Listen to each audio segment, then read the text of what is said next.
Dargo Island, the first tale, written and read by Jerry Hart.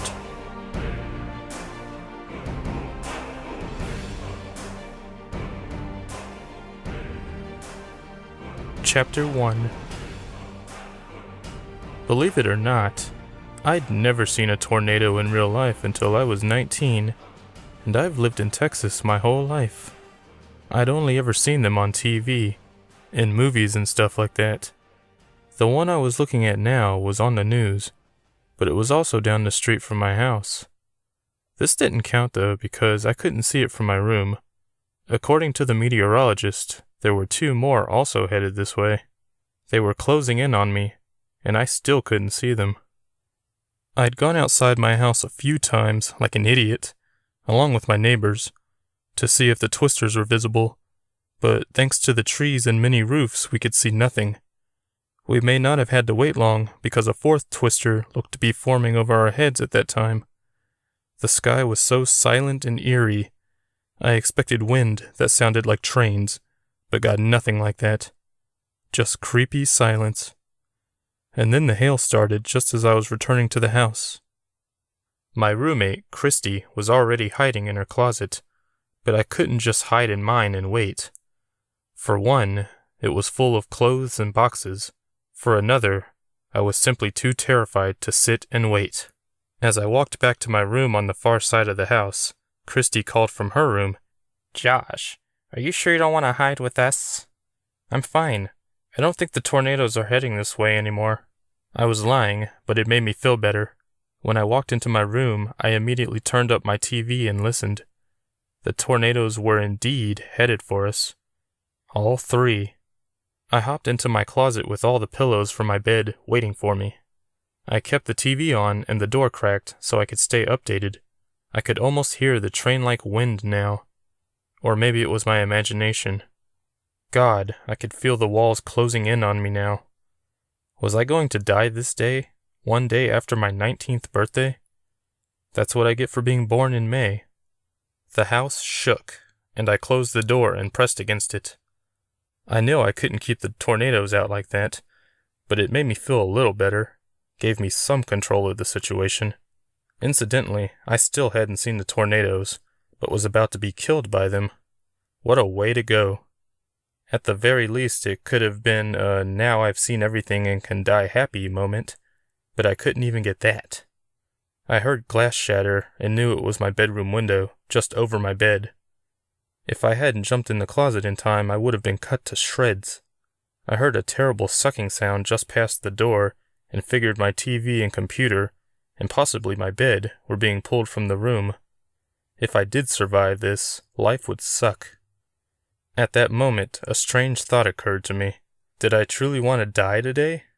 I mean, if I survived this, but the house didn't, where would I go?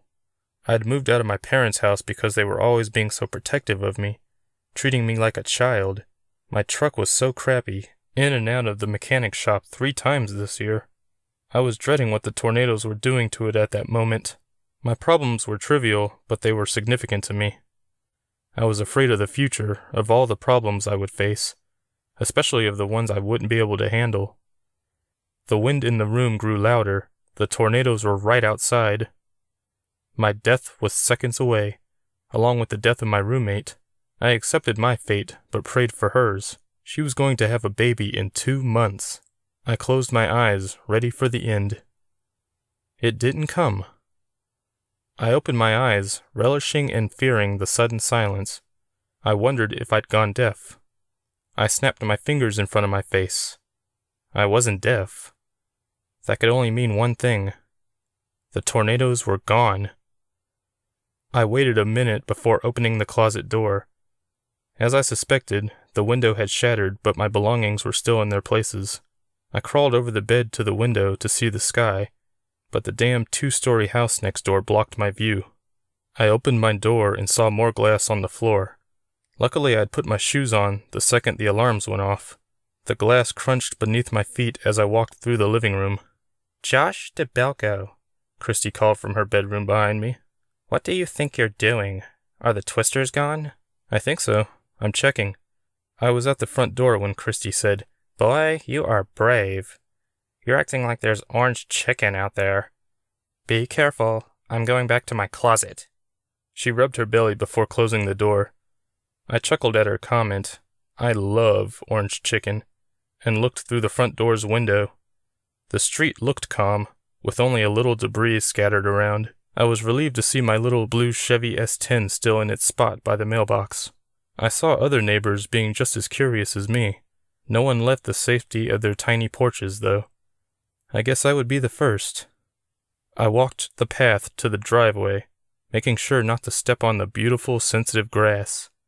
I kept my eyes on the sky. It was eerily quiet again, the clouds slowly spinning above me. I got a horrible feeling in my gut.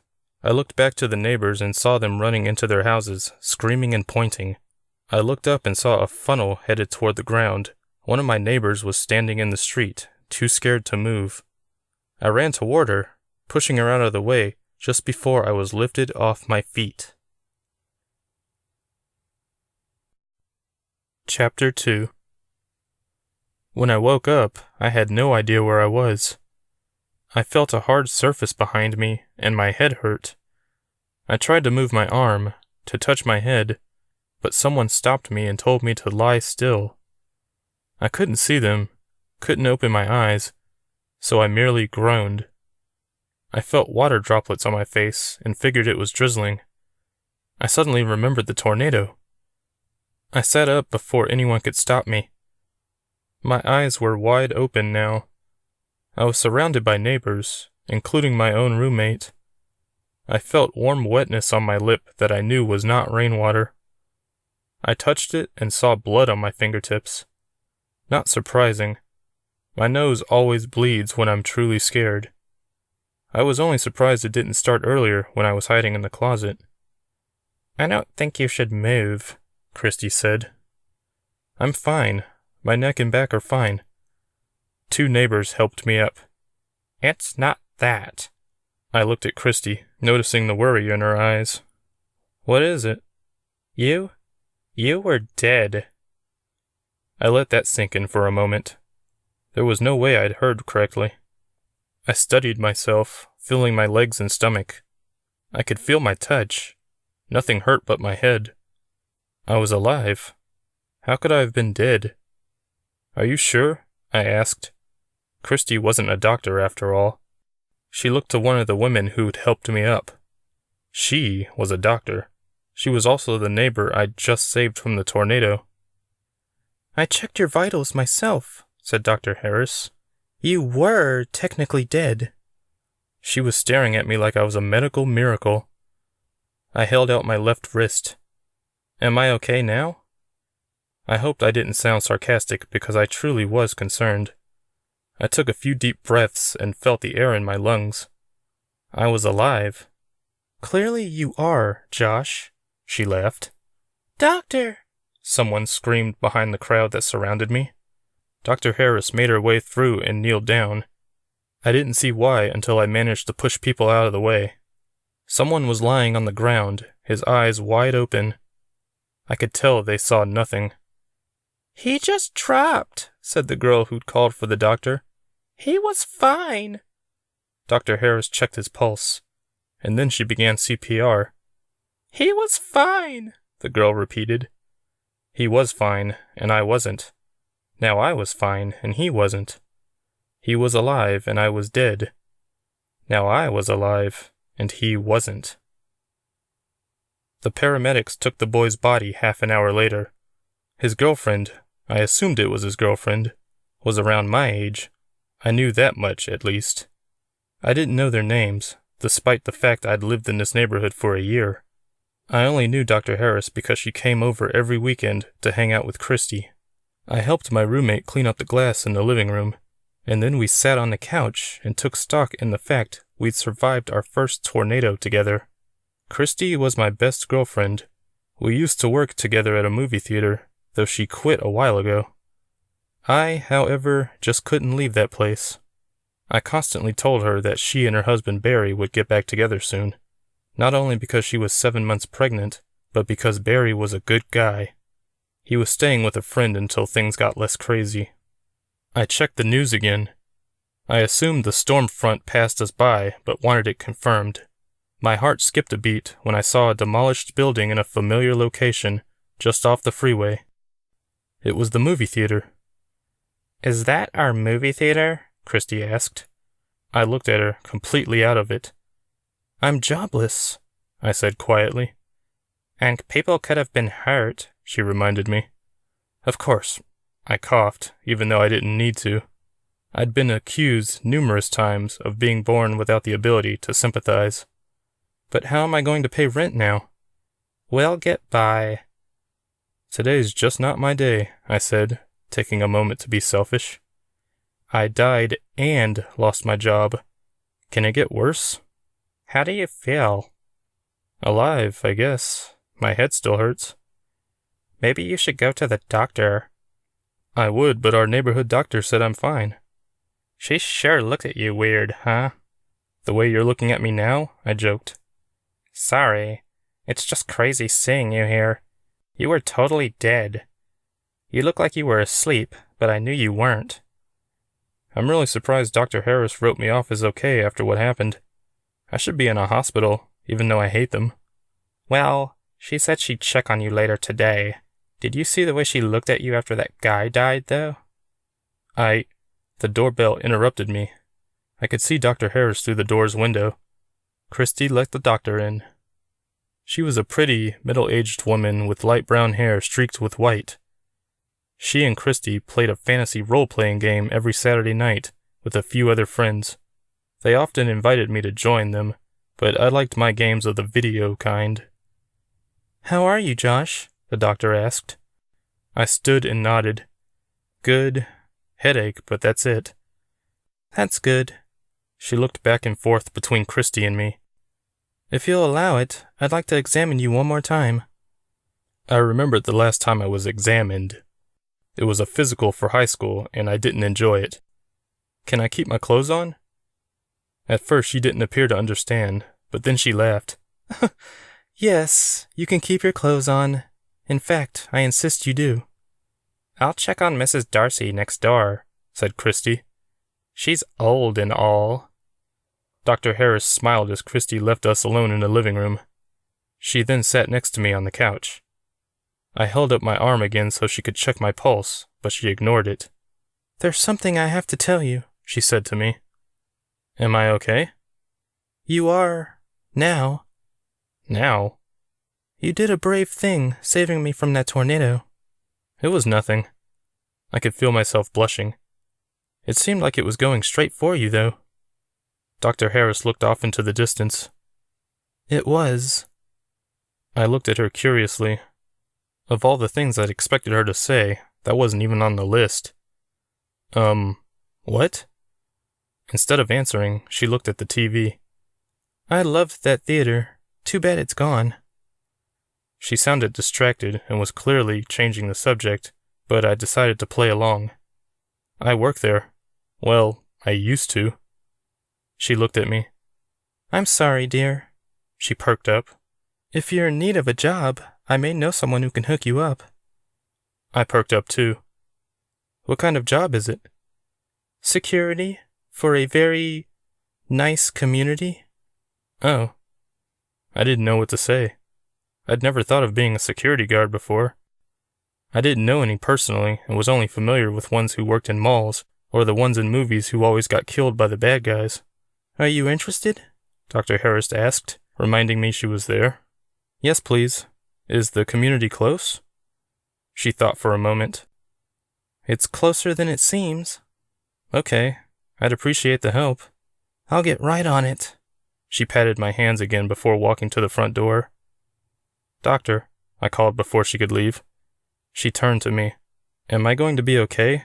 You worried me earlier. She smiled and nodded. You're going to be fine, Josh. I promise. And call me Shay. Chapter 3. I didn't sleep well that night. Not so much because of the tornadoes, but because of what Dr. Harris, Shay, said earlier. She tried to tell me something important, but I couldn't figure out what. I would ask when I got the information about the new job from her. In the meantime, I dreamed about the tornado. I was caught in its funnel, though my feet were still firmly on the ground. Even though I'd been inside a real tornado earlier that day, I didn't remember the experience at all. I doubt it was anything like this, though. Through the dark cloud, I could see a giant, terrifying face. I couldn't make it out exactly, but I saw enough to scare the hell out of me.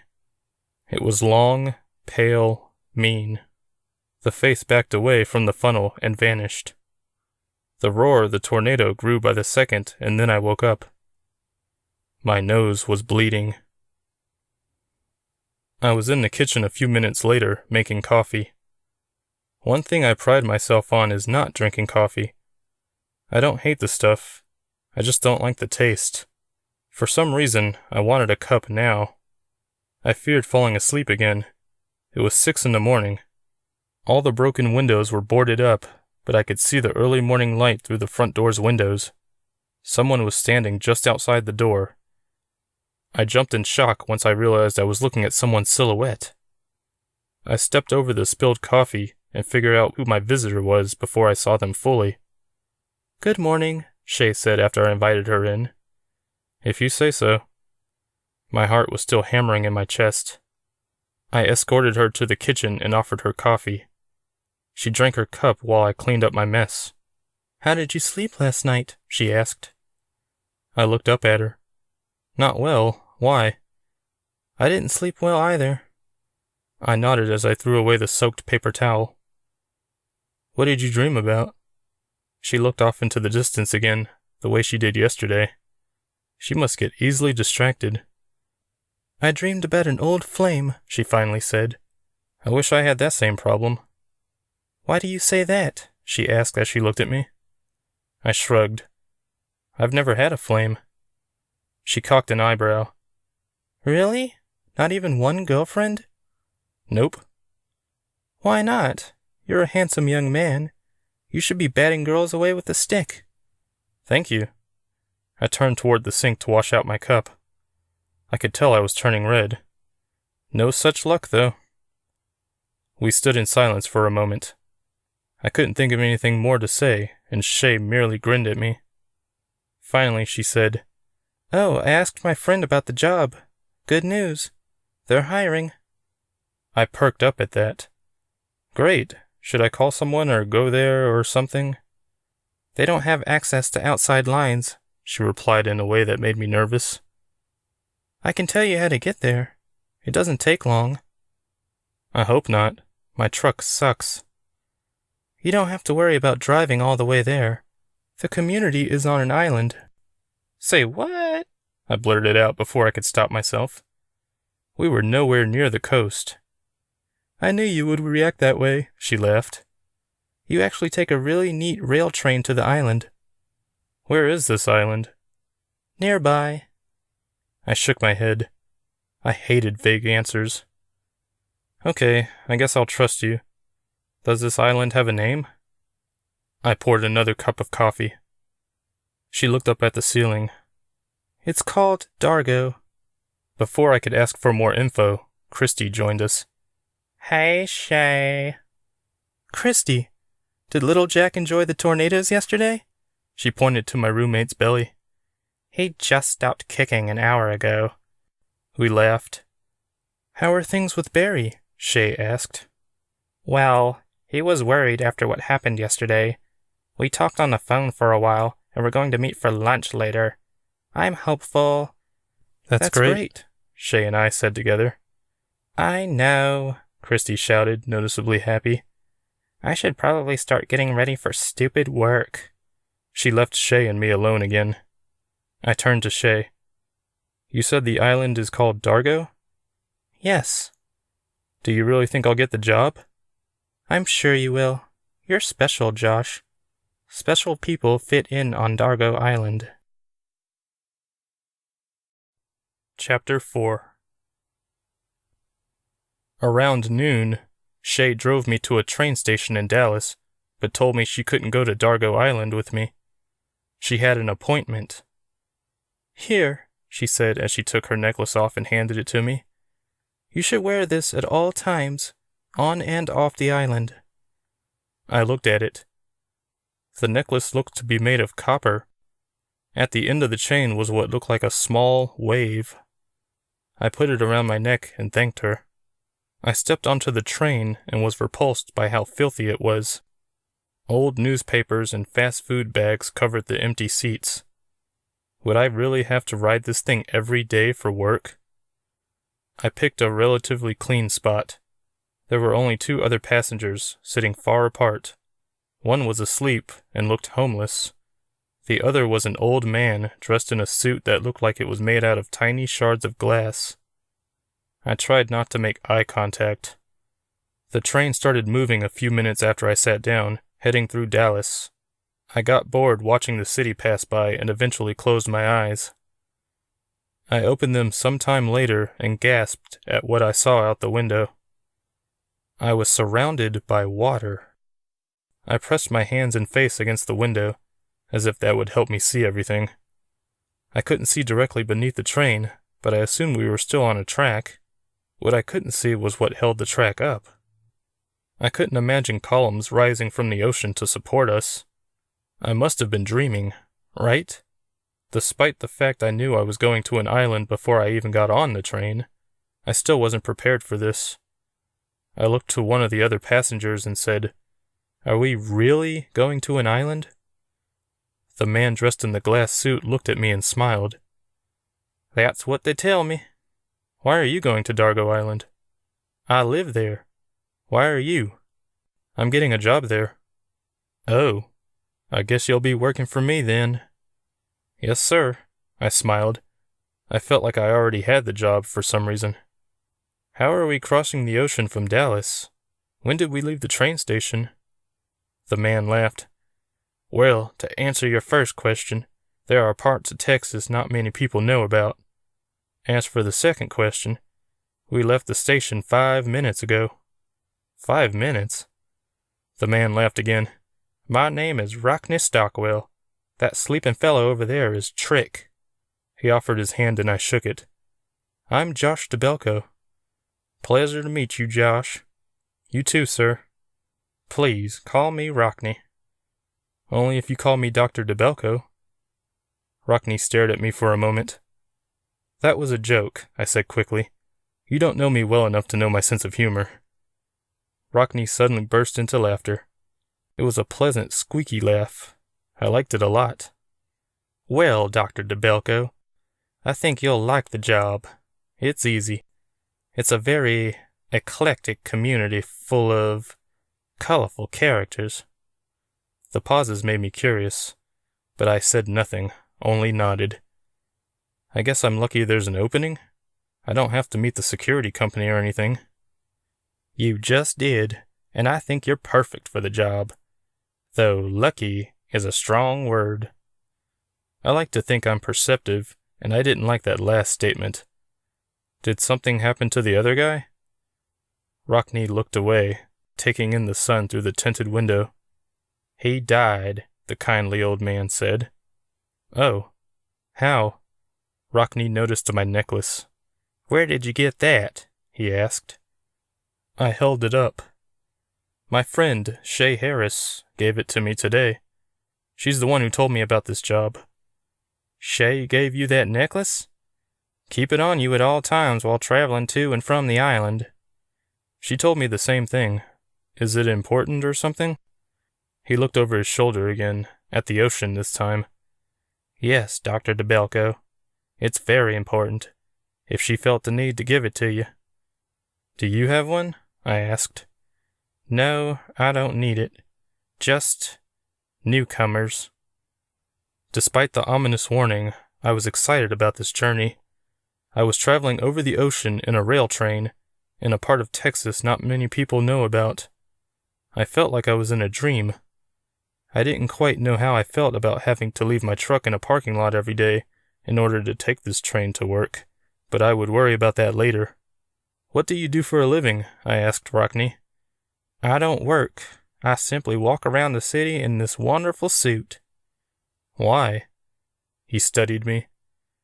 "Dargo Island is nice, but what's nicer is getting away from that place for a while." The train continued on, and for the first time, I realized how quiet it was. It had been noticeably loud when we left the station, like all machinery, but now it made no noise whatsoever.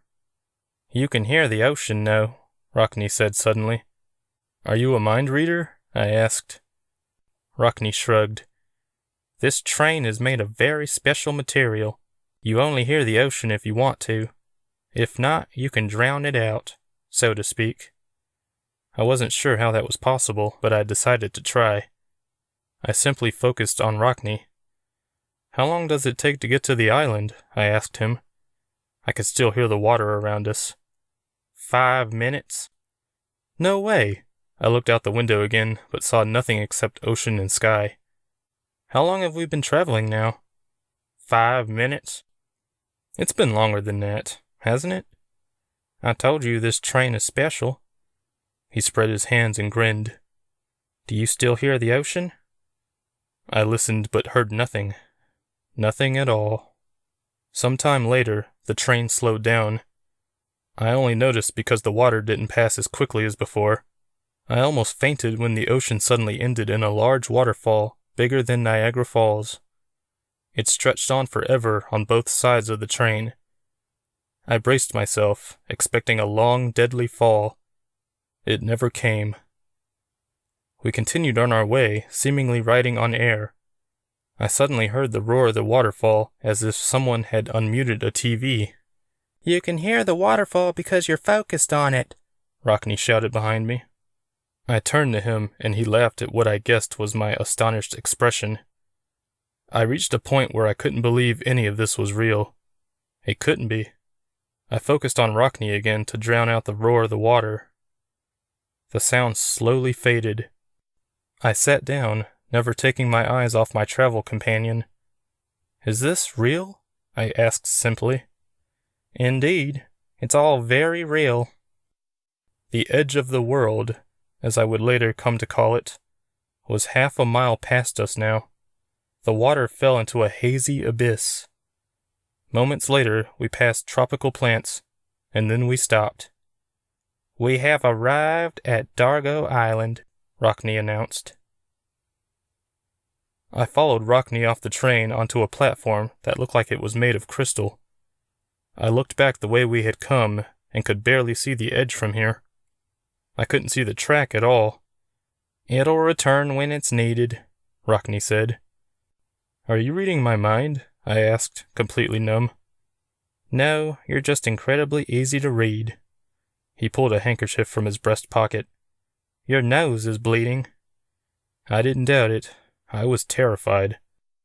I took the kerchief and wiped my nose. "I can't believe any of this is happening," I said, breathless. My head pounded. "You'll come to believe in time. Shay must have seen something special in you if she sent you here." Rockne raised a good point. Why had Shay trusted me with this place? "I saved her from a tornado," I said in a dull, dreamy voice. I was still getting acclimated to this new environment. My heart was racing, my nose gushing. I couldn't feel my fingers or toes either. "I think you should sit down, Dr. DeBelko." Rockne pointed to a bench. It looked uncomfortable, but was anything but. "This is a secret place. Not many people know about it. You're one of the special few, Josh. You're a hero. You belong." Chapter 5. After I grew less dizzy and my nose stopped bleeding, Rockne helped me to my feet and took me to what looked like a sleek, futuristic golf cart. It was parked in a lot along with 4 others at the bottom of a winding path. The purple seats were a lot more comfortable than the bench. Rockne drove us up a dirt path, passing a large grassy hill on the left. The sky was light blue with puffy white clouds. Staring at that sky helped me relax. I couldn't believe what was happening, but I couldn't go back now. I didn't want to go back now. "I think you'll really like it here," Rockne said after a few minutes of silent driving. And I do mean silent. Like the train, the cart was absolutely quiet. I could hear birds and the ocean in the distance. I'll have to like it. I know about this secret place. I gave him a sly look. He chuckled. Oh, we have ways of fixing that. You mean, like, killing me? Yes. No! Don't be silly. You caught me off guard with that question. We can erase your memory. Is that what you do to people who quit the job? Rockney looked at me out of the corner of his eye. No one has quit yet. I saw a look on his face I didn't like. All the mirth vanished quickly, and he seemed sad now. I was about to ask what was wrong when he rounded the hill, and I saw what lay beyond. We drove down a steep hill into a bowl valley filled with houses. Big houses. Not mansions exactly, but really nice. Words failed me. Rockney saw my expression. It's a great place to live. You'd have to be pretty rich, I said, envious. It's not required. We have all kinds of crazy characters in here. Like you? I grinned. Walking around Dallas in a sparkly suit is hard work, my boy. Not as hard as being a doctor. He laughed. Rockney seemed like a really nice guy and was helping me adjust to this craziness. I like to think I'm open-minded, due to my steady diet of horror, fantasy, and science fiction movies, and I was certain this wasn't a dream. How do new people handle all this? I asked as we drove down the steep hill. I braced myself to keep from falling forward. Not as well as you, to be honest. I can't imagine anyone reacting worse than me. I didn't think my nose would ever stop bleeding. One guy died. That shut me up. Oh yeah, I remember you telling me that. How did he die? I finally managed to ask. Heart attack. He was older than me, though. I tried to get him to change his mind about coming before we even left the station in Dallas. I tried to say something, but could think of nothing. From the way Rockney told the story, he sounded like he blamed himself. I touched the knot on the back of my head. Much like everyone else on the planet, I didn't like hearing about death. As we grew closer to the valley, I saw it was surrounded by a large beige wall. I could see the neighborhood over it when we were at the top of the hill, but now I could see none of it. It looked like it was 10 feet tall, at least. Directly in front of us, located in a little break in the wall, was a small gatehouse with many windows. An old man stood in front of it, waving at us. There's your supervisor, Rockney told me. The cart slowed as we approached a 2-lane entrance. The right lane was marked Residents, and the left, the one closest to the gatehouse, was for visitors. Rockney stood in the visitors' lane just before the old man. Josh, this is Ernie. I reached across and shook Ernie's hand. His skin was dry. He had to be at least 10 years older than Rockney. His hair was thin, his scrawny arms covered in liver spots. He was smiling, though, and seemed like a pleasant guy. Nice to meet you, Josh, he said as he reached into the gatehouse and raised the gate arm to let us in. Rockney parked just behind the gatehouse, and he and I got out.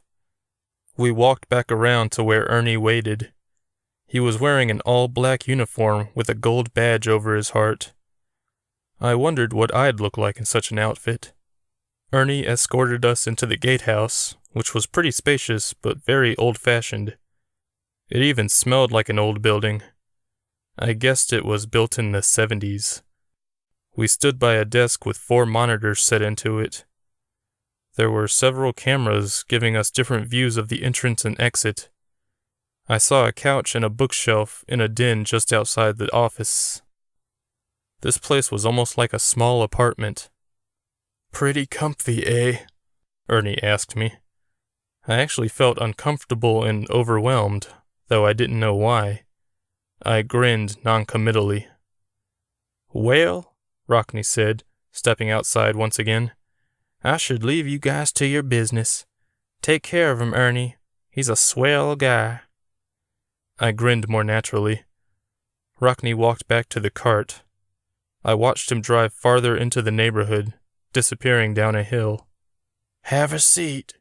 Ernie pulled a chair from a break room behind the office. We sat together and said nothing for a moment. In any other situation, this would have been awkward, but I appreciated the chance to get my bearings. "It's a lot to deal with, I know," Ernie said. "Trust me, I know." "When did you start working here?" "Oh, going on 28 years this July." My jaw dropped. "That's a long time." "Nearly a quarter of my life, but I don't regret any of it. It's good work. I consider every resident a close personal friend. Sadly, I've seen many of them pass over the years as well." I nodded. I can only imagine how hard it is to lose a friend. "That's the great thing about being young. You get to imagine more than experience. No offense." "Some taken."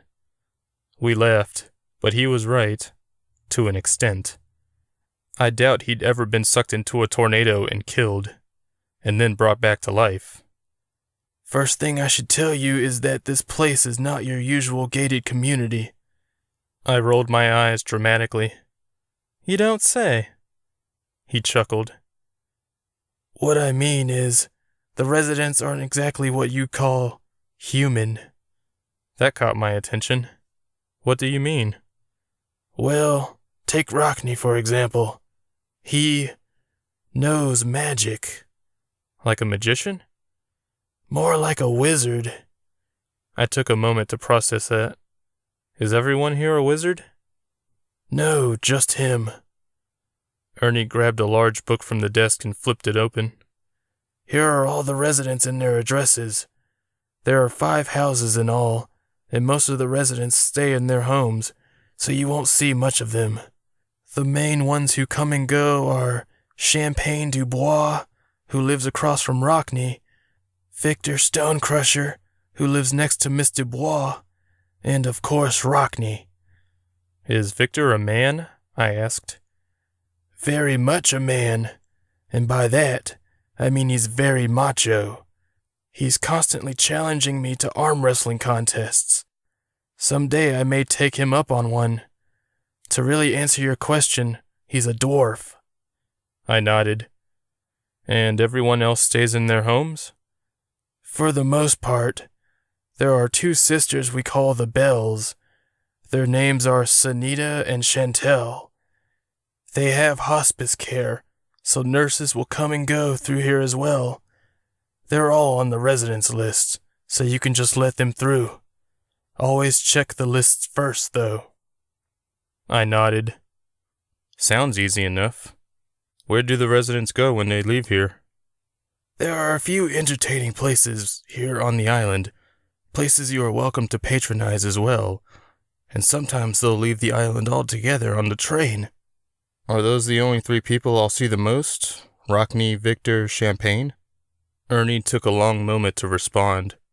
"Well, there is one resident. She lives with Rockney. She's not allowed to leave the community under any circumstances, and believe me, she tries often. Her name is Astrid, and I believe she's your age." He paused. "How old are you?" 19. "Yep, your age." He considered for a moment before adding, "Also, you may encounter an old woman with blue hair during the day, if you ever work day shifts. She's not allowed to leave either. She lives with Astrid and Rockney." "Rockney's wife?" I asked.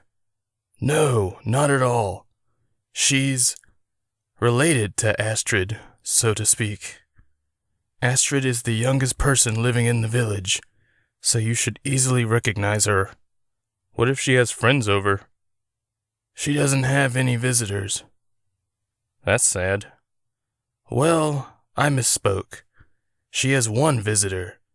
You'll know him when you see him. He's on the list, so you can look him up. Rockney allowed this one exception. Other than that, though, no one else is permitted to see her." He scratched his chin. "You'll only ever see Astrid at night, if at all, so keep your eyes open."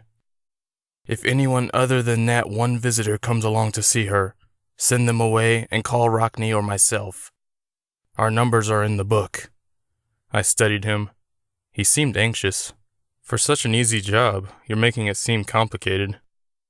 "Every job has its surprises." Over the course of an hour, Ernie went over the residents' names and addresses, as well as a few procedures, such as how to open and close the gates. Very complicated, flipping the switches up and down. As excited as I was about training, I was more excited about the promised tour of this freaky island. Chapter 6. I trained with Ernie for 5 hours, and then we left together when his relief, an even older man named Virgil, took over. Instead of leaving the community, however, Ernie drove me around the neighborhood in his beat-up red truck. The village, as it was called by some, was incredibly hilly, and the small mansions looked ancient. Some were even having repairs done to them as we drove past. Roofers replaced shingles, painters painted, and pool boys cleaned. Each of the workers looked like they had paint on their faces, but I could barely tell from so far away. The paint looked almost mask-like. The village had a simple setup, arranged like a horseshoe, with a grassy, tree-lined median separating the two sides of the neighborhood. The 10-foot brick wall completely surrounded the place, and every resident had a fairly spacious backyard. "There's Rockney's house," Ernie said as we passed a large 2-story gray house with few windows. The driveway was also shaped like a horseshoe, curved around a fountain. I saw someone staring at us through one of the front windows, though I could barely tell. There was a slight parting in the curtain. Ernie noticed as well. "That's the blue-haired beauty I warned you about." I looked at him. "Is someone in love?" I teased. He looked at me like I was crazy. "No, never." He seemed genuinely distressed, and I felt bad. "Sorry." "Oh, I see what you meant. Trust me, if you knew her, you'd understand my reaction." He laughed. "What's her name?" "Florence, Rockney's sister." I almost missed that. "I thought you said she's related to Astrid." "Ready to go home?" he asked, ignoring my statement. He started back toward the exit gate. When I looked back at the house, I saw that Florence was no longer watching us from the window. "Do you live on the island?" I asked Ernie. "Or do you drive across the ocean every day?" He laughed again. "I moved here 20 years ago, completely left all my belongings on the mainland. This island has everything I need. I live in town, 10 minutes from here." I looked back at the community as we passed the gatehouse. What is this place? Why is it here? "Well, that's an interesting, complicated story." "My favorite kind," I joked. I hated complicated stories. "It started a long time ago, when Rockney lived on the mainland. Believe it or not, he's the last living wizard in the country, one of the last living in the world. Back then, there were a lot more magical creatures. Almost all of them have died out, unfortunately." "How did they die out?" Ernie looked at me for a long moment. "Murder." "Murder? Who murdered them?" "His name is Nauki." Now-ki? I pronounced it the way I heard it. Now, as in right now, and key as in the thing you use to lock your hope chest. Or, whatever you use your key for. Ernie continued driving, but said nothing more. He seemed to not want to talk about it anymore, so I prompted him. "Who's Nauki?" "A very powerful nature demon, the last of his kind. There used to be more, though only one can rule at a time, and they were responsible for some of the worst natural disasters Earth has experienced. It's sad to say the magical world has dabbled in war, same as the human world. Over the centuries, wizards tried to put an end to the travesties of the nature demons. A lot of lives were lost on both sides. Wizards joined with vampires and werewolves to battle the nature demons, and, well, the world almost ended." "When was this?" I asked, my heart racing. "Well, it was a few decades ago, before you were born. Every time the two sides fought, earthquakes and tsunamis followed. Toward the end, there was only Nauki, Rockney, and a few other creatures. Unfortunately, Nauki went into hiding and slowly took many of the remaining good guys out. Those who survived feared for their lives and didn't trust in Rockney's ability to protect them, so they did what any coward would do. They joined Nauki." "Rockney was alone?" "Not completely. He had one sorceress on his side. Together they came up with a plan to infiltrate Nauki's realm. The sorceress attempted to assassinate the demon from the inside, but before she could, she got pregnant with his baby." "What?" "She didn't love him, mind you," Ernie added quickly. "It was an unfortunate mistake on both their parts, and she barely managed to escape with her life. She and Rockney have been able to keep hidden from Nauki, and Nauki from them. They encounter each other every now and then, and a tiny fight may ensue, but neither can seem to kill the other." After Ernie finished, we sat in silence for a long time. I didn't even realize we were at the train station until he told me.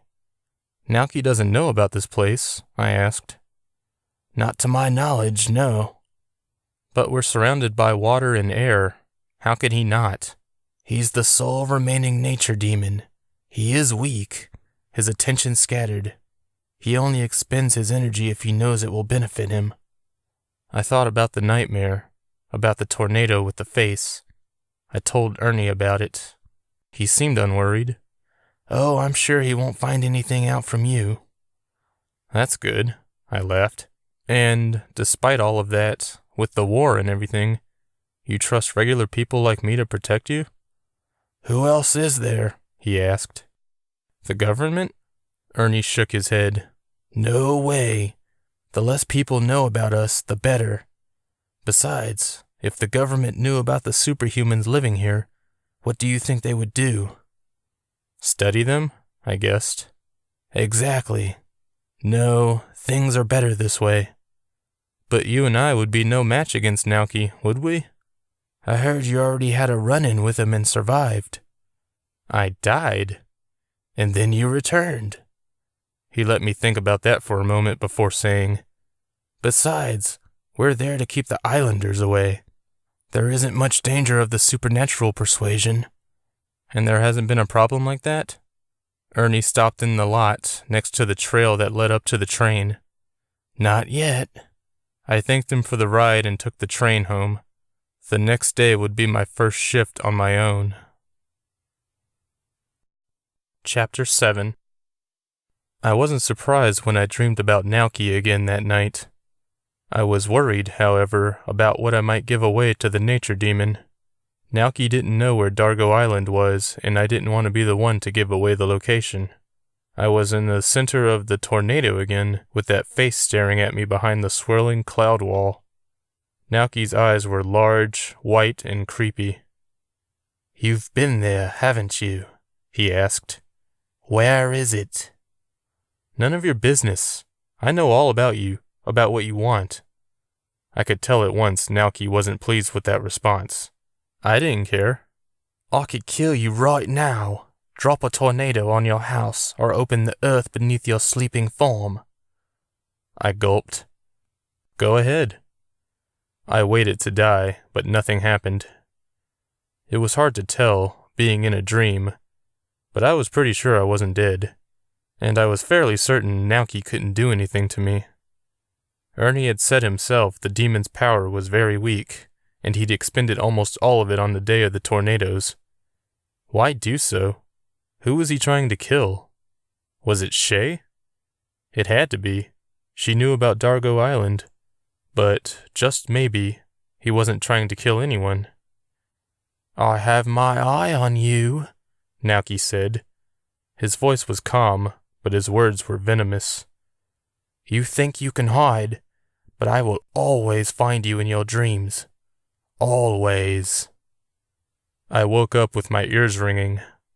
My right hand hurt, and when I looked, I noticed my necklace gripped tightly there. The necklace Shay gave me swung back and forth like a wind was blowing against it. It also looked like it was glowing a little.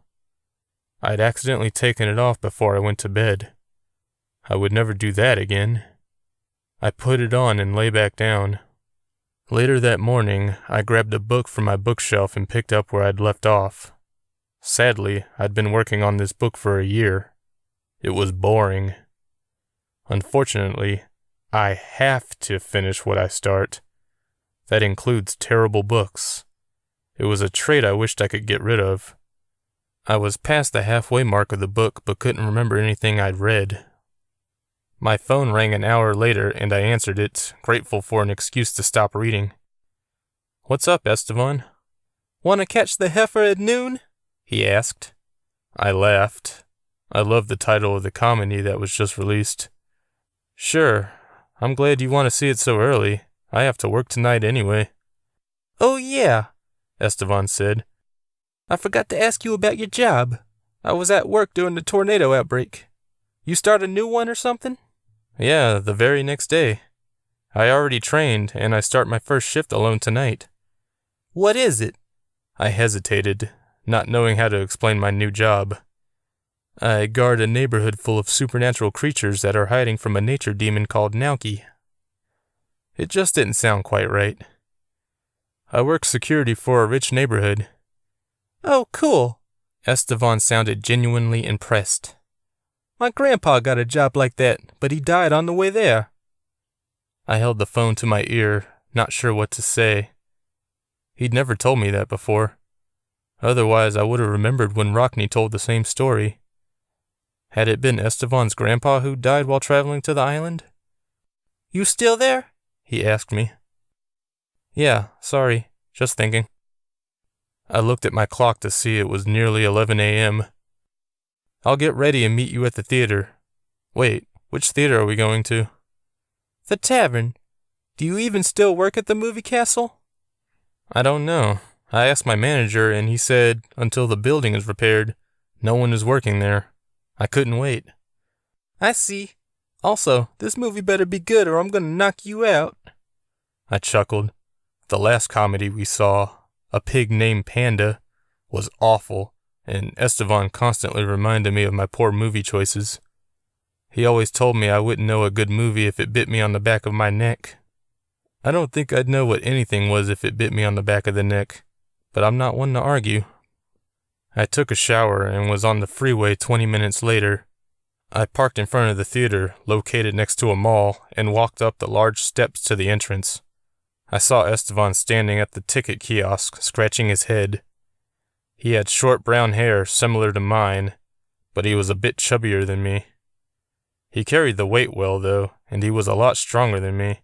He single-handedly helped me move into Christy and Barry's house. "Can't figure out the machine?" I asked. "I gave it a try. I'm gonna stick with the human ticket sellers. How would you feel if a machine took your job?" I debated telling him I had the same job his grandfather died trying to get. I just couldn't do it, though. After the movie, which was great in my opinion, we went to Great Price and bought a couple of cheap CDs and then grabbed a bite at a Chinese restaurant. I returned home and took a quick nap before heading to work. Of course I had trouble sleeping. I was nervous about my first solo shift. As it turned out, I had good reason to be. Chapter 8. Since I'd showered earlier, I got to leave the house later than I usually would. I tossed on my uniform and drove to Dallas. I was the only one on the train, but since the trip was only 5 minutes, it wasn't a big deal. A woman named Helen was waiting for me, though her shift ended 10 minutes before. She said she waited because she wanted to meet me. She was pretty, a few years older than me, and nice. Her face was covered in paint, blue on one side and yellow on the other. It was bizarre seeing this up close, but I didn't say anything. I figured this was the same paint the pool cleaners and house painters also wore in the village. She dropped me off at the gatehouse and returned to the station. Ernie told me the day was quiet and that there was nothing to pass on. He then wished me luck before leaving. I was alone. I sat at the desk, checking the monitors. The sun was down, but the gatehouse had perimeter lights. The village had street lamps, but the land in front of me had only the moon to light it. I could see the silhouette of the mountains and hill, but that was it. If someone tried to sneak up on me, I wouldn't know it until the last minute. There was amazingly little to do. We had cable, so I watched shows and movies. I heard strange noises inside the gatehouse every now and then, but every time I investigated, I found nothing. After 4 hours, I grew more comfortable. And tired. I wasn't used to being up this late. I may or may not have dozed off a few times, so I got up and walked around, my footfalls echoing off the brown tile floor. Of course, I made the mistake of sitting down again. I drank a lot of water, which made me have to go to the bathroom often. It was around 2 in the morning when I saw her. I jumped from my chair when I caught her on the monitor. She was coming up the street behind the gatehouse, from the village, and though I'd never met her before, I immediately knew who she was. I opened the door and poked my head out. "Miss Albright?" She stopped in place and stared at me. Astrid Albright was indeed around my age, with short red hair and green eyes. She was wearing a blue dress, which seemed a little tight on her curvy body. She was eye-catching. She looked startled, like she hadn't expected to be caught. "Where's Mark?" she asked. I guessed Mark was the guy I replaced. "I don't know. No one told me. I'm new. Tonight's my first shift." She nodded. "I used to come up here to talk with Mark, keep him company." "Oh, that's nice of you." I didn't know what else to say. "I think I'm his permanent replacement." She didn't seem to like that news, but she accepted it. "Is Mark all right?" I shrugged. "Was he okay when you last saw him?" "He did seem a little weird when we hung out last. He might have been thinking of quitting, but he didn't say anything." She grinned suddenly, the right side of her lip tilting up. "What's your name?" "Sorry, I'm Josh DeBelko."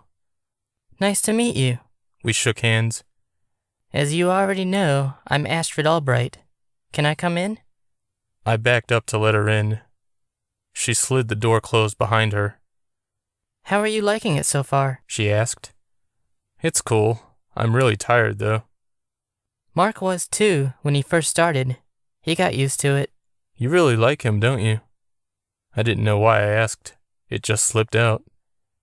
"As a friend, or more?" "You tell me." I raised my eyebrows comically, and she laughed. "You never met Mark. He's in his 50s. "Oh," I said, and then I grinned. I was surprisingly happy to hear that, though I didn't know why. I mean, I didn't want to date her or anything. Not that anything was wrong with her, she just wasn't my type. She had a grunge thing going on. I hadn't noticed when I first saw her, but she was wearing calf-high black boots to go along with the blue dress, and a lot of studs in her ears. "Your outfit is interesting," I said. She looked down at herself, and then back at me, rolling her eyes. "This dress, with these boots? I don't think so. I usually wear matching things, but Mark dared me to do something different, and now he's not even here. I have to waste this fabulous outfit on a stranger." "Are you a troublemaker?" I found myself asking. "That's a weird question," she said after a moment. "Do I look like a troublemaker?" I decided to be honest. "I was told to keep you inside the village at all times, but I wasn't told why." "Oh." She didn't seem surprised. "I'm kind of a precious girl, so to speak. It's a dangerous world, or so my mom keeps telling me." "It is a little crazy. I was caught in a tornado the other day." Astrid gasped. "Really? A tornado?" "Yep. I even died for a little while." "Oh my, that's awful. We never get tornadoes on the island. Are you okay?" "My neighbor saved me. She's a doctor." "That's great. My mom's a doctor too." "She must make a lot of money to afford a place on an island." Astrid chuckled. "None of us pay to live here. My mom lives off island. She visits every now and then, though. I guess she likes to get away from all this weirdness. I get that.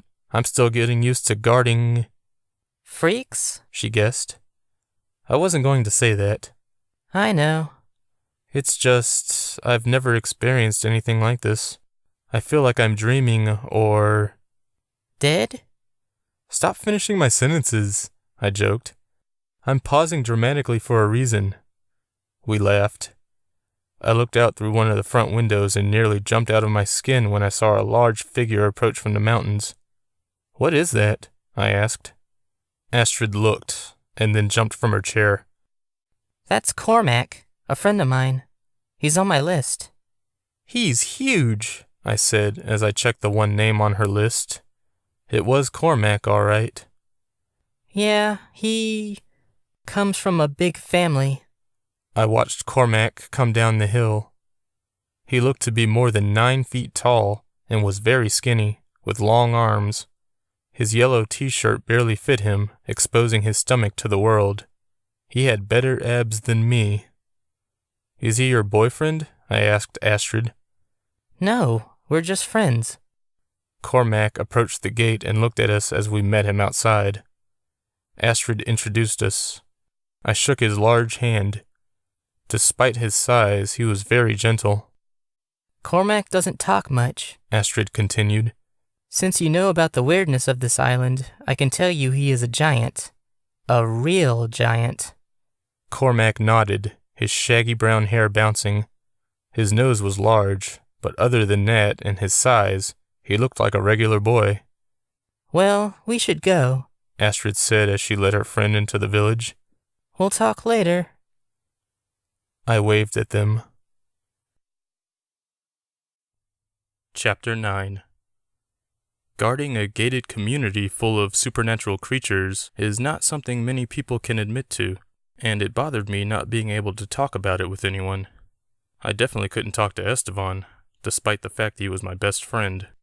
I wasn't sure if he would have believed me, but I didn't think he should know I had the job that killed his grandfather. On the other hand, there was Astrid Albright. I could talk to her, even though she was one of the supernatural creatures. I didn't know what she was at the time, and hoped it wasn't some kind of vampire or goblin. She looked so normal. And she was friends with a giant. After she and Cormac left me that night, I spent the rest of the shift doing nothing. I kept my eye open for more giants, but none came down. Rockney called around 2 in the morning to ask how I was doing. I hadn't seen him in days, but he invited me to check out his house whenever I wanted. Despite the fact my job was unique, I still treated it like any other. I think it was because it was the only way I could deal with the situation, but my job wasn't ordinary. It had been only a few days since the tornado, and I hadn't seen Shay since she got me the job. Her house looked empty. I hoped nothing bad happened to her, but I had no way of finding out.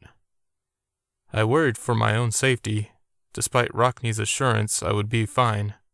I didn't know how he could be so sure, but it made me feel better. I didn't dream of Nauki that morning, so that was a good sign. I hoped it was true that the demon needed a lot of time to recharge after his vicious attack. What would stop him from attacking me again once he was back at full strength? There was no reason to. I'm just some random guy after all. Why spend his strength coming after a random guy? I just hoped Nauki never found out I worked on Dargo Island. The rest of the week went by without a hitch. Cormac visited Astrid a few more times, and after a while I got used to seeing the giant emerge from the darkness. I finally met Champagne Dubois, who was much older than me, and had such a deep tan that I wondered if she'd taken a vacation on the sun. Her hair was snow white, and she dressed as if she were a teenager. I think she hit on me when she drove up to the gate, but I wasn't sure. Victor Stonecrusher, the macho dwarf, came through as well. He was much shorter than my 5'9" and extremely buff. He wore a tank top, his round shoulders bigger than my head. I didn't know how old he was, but he looked like the dwarves I saw in movies. On my first day off, I traveled to the island for a party at Rockney's. Virgil let Helen and me through the gate, and she dropped me off at the house. It was after 7 in the evening, and the sun was already setting. There were quite a few people there, but I didn't see Astrid. Not that I came to the party just to see her, of course. Most of the partygoers were natives of the island. They ranged in age from late teens to early 90s. Rockney was very popular, which didn't surprise me. And wouldn't you know it, champagne was there.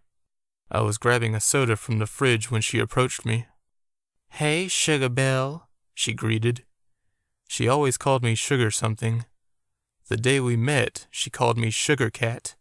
"Hello, Mrs. Dubois." "It's Miss Dubois, and call me Champagne." I nodded. "May I ask you a question, Champagne?" She leaned against the fridge. "Sure thing, Sugar Monkey." "What are you? I mean, I know everyone in the village is supernatural." "I don't mind you asking. I can read and affect emotions." "That's a neat power," I said, slightly impressed. "Not very useful, though Rockney has been picking my brain about it lately. He's a kind man. I was born this way, however, so there's nothing I can do about it." "I hear ya." She winked. "You're a doll." "A sugar doll?" She burst into laughter. "That was a good one." "Does everyone here have powers?" I indicated the other partygoers. "Some. The natives are just regular humans. They allowed us to live here decades ago. Has anyone told you the island's history?" "No, ma'am." "Perhaps I'll tell you later." She winked and joined a group near a pool table. I looked around for Astrid again. I saw Rockney outside, talking with an older woman by a treehouse in the backyard. Since I was just standing in the kitchen, by myself, I decided to go out and join the host. "Dr. DeBelko," he greeted me. He looked back and forth between his friend and me. "This is my sister Florence." I shook her hand. Her hair was sky blue and puffy. She was very pretty, and her smile made her green eyes twinkle. Something about her struck me as familiar. "How are you adjusting to life on the island, Doctor?" she asked me. "It's interesting. I met a giant on my first night." "Cormac. He's quite a character," Rockney said as he looked at his sister. "He and I have spoken a few times. Well, I've spoken to him and he's listened. He doesn't talk much, you may have noticed. I think he and Astrid are practically dating." "They are not," Florence scoffed. "They're just friends." "Where is Astrid?" I asked Rockney. He looked up at the sky. "Oh, she'll be here shortly." He grinned. "You like her, don't you?" "She's okay," I said. "Only okay?" Florence asked, raising an eyebrow. I looked at her again. I suddenly realized why she seemed familiar, but decided not to say anything just yet. "Well, I should be getting to bed," she said. "I'm an old woman, after all." "You're younger than me," Rockney said. "Good night, Rockney." She kissed his cheek. "Nice to meet you, Dr. DeBelko." "Call me Josh." "Josh." She went inside the house. Rockney introduced me to a few of the natives. The young ones had black hair, the older gray. Their skin was covered in blue and yellow paint, just like Helen's, and their smiles were bright. After a few hours, the party died down until there were only a half-dozen people left. We sat at the dining table and enjoyed a feast of chips, salsa, and peanuts. Rockney then invited us to take advantage of the hot tub. "It's enchanted," he told us, though I had a feeling everyone already knew that. "Enchanted how?" I asked him. "Hop in and find out." I didn't bring my swimsuit, but the shorts I was wearing had doubled for swimwear once before. Sorry I'm late, a female voice said behind me. I knew it was Astrid before I saw her. Take a seat, dear, Rockney said. Astrid sat next to me. Rockney, Champagne said, you must tell Josh about the Dargonians. Fabulous idea. He wiped his hands with a napkin and then linked his fingers together, placing his elbows on the table. The 4 remaining Dargonians around the table smiled. Chapter 10. The Dargonians are a wonderful, exotic culture, Rockney began. They're very much human, even though they live on an island the known world has never discovered. I just happened to stumble upon Dargo Island while fleeing Nauki. Our last fight was devastating to both of us. The Dargonians were wary toward me when I first arrived. I am the first outsider to ever discover their home since the island's namesake, Dargonius. He was a wizard too, but he wasn't as nice to the islanders as I am. I promised them I meant them no harm, that I was a wizard who needed to cast a spell to mask the island from my pursuer. Luck was with me that day, for the Dargonians were able to communicate to me that the island was already masked, by Dargonius, of course, and that they'd lived in seclusion for many generations. I apologized for my intrusion. They asked me how I found the island in the first place. I told them I just fell upon the island, that I couldn't see it until I was already here. The Dargonians applauded. So you see, Josh, no matter what, Nauki will not find this island. He can prod your dreams all he wants, but he'll never discover us, especially with my protections reinforcing those already in place. Well, that's great, I said, but the nightmares are annoying. It would be great if they would stop. Do you still have the amulet Shay gave you? I held it up for him. It helps to repel him when you're not on the island. Great, I said, much relieved. I think it worked earlier. I woke up and the chain was hot and glowing. I must have grabbed it while I was asleep. Will I have to wear it forever, though? I don't want to be on Nauki's radar for the rest of my life. I understand your trepidation. I'm working on a way to get rid of Nauki once and for all. Is that possible? I asked. I mean, he's a nature demon. Isn't he important? Somewhat, but he can be replaced. I nodded. That sounded like a good idea. Sorry I'm late, everyone, a female voice said from the foyer. We turned to see a petite woman walk toward us. She was smiling. Hello, Josh. I smiled back. Hello, Shay.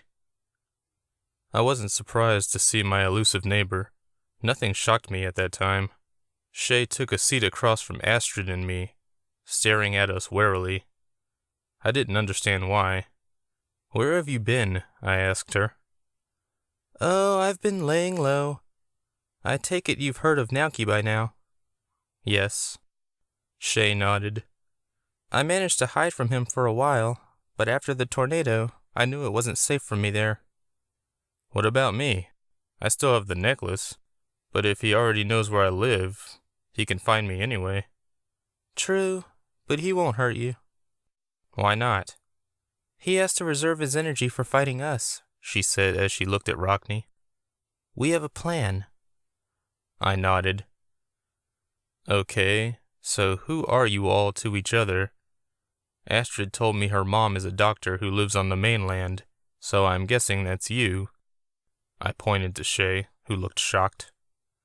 And Florence is Rockney's sister, but we all know Astrid is Florence.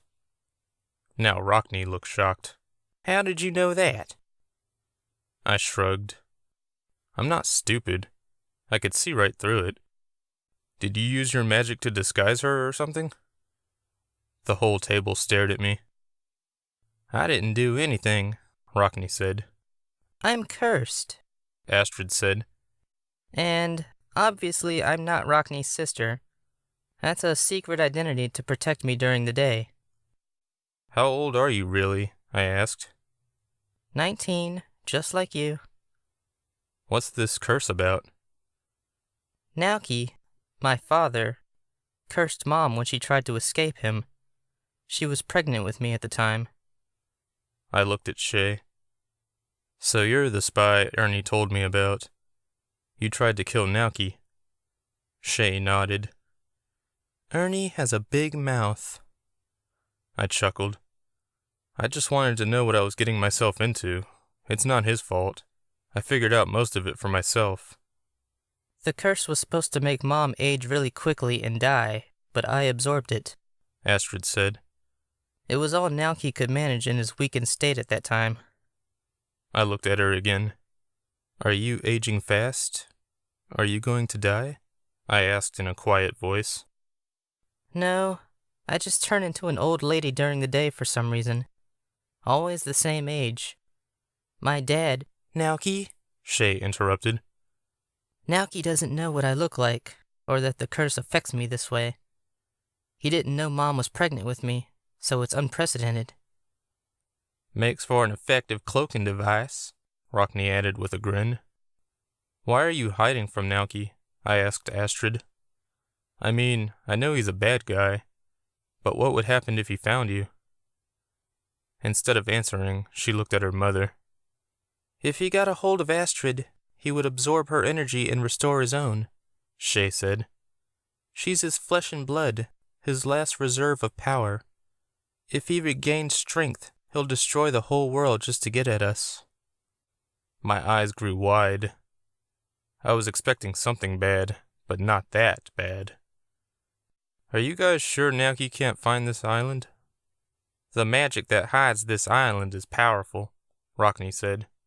The train that brings you here is of my design. The only ones who can find it are people I allow. I nodded. That's good. What about Trick? Oh, he's always asleep during the trip, with a little help from me. Though if he ever wanted to see the island, I'd let him. He's a genuinely good fellow. Why didn't you give him my job? I asked. I offered, and he passed. How about letting him live on the island? All questions I've already considered.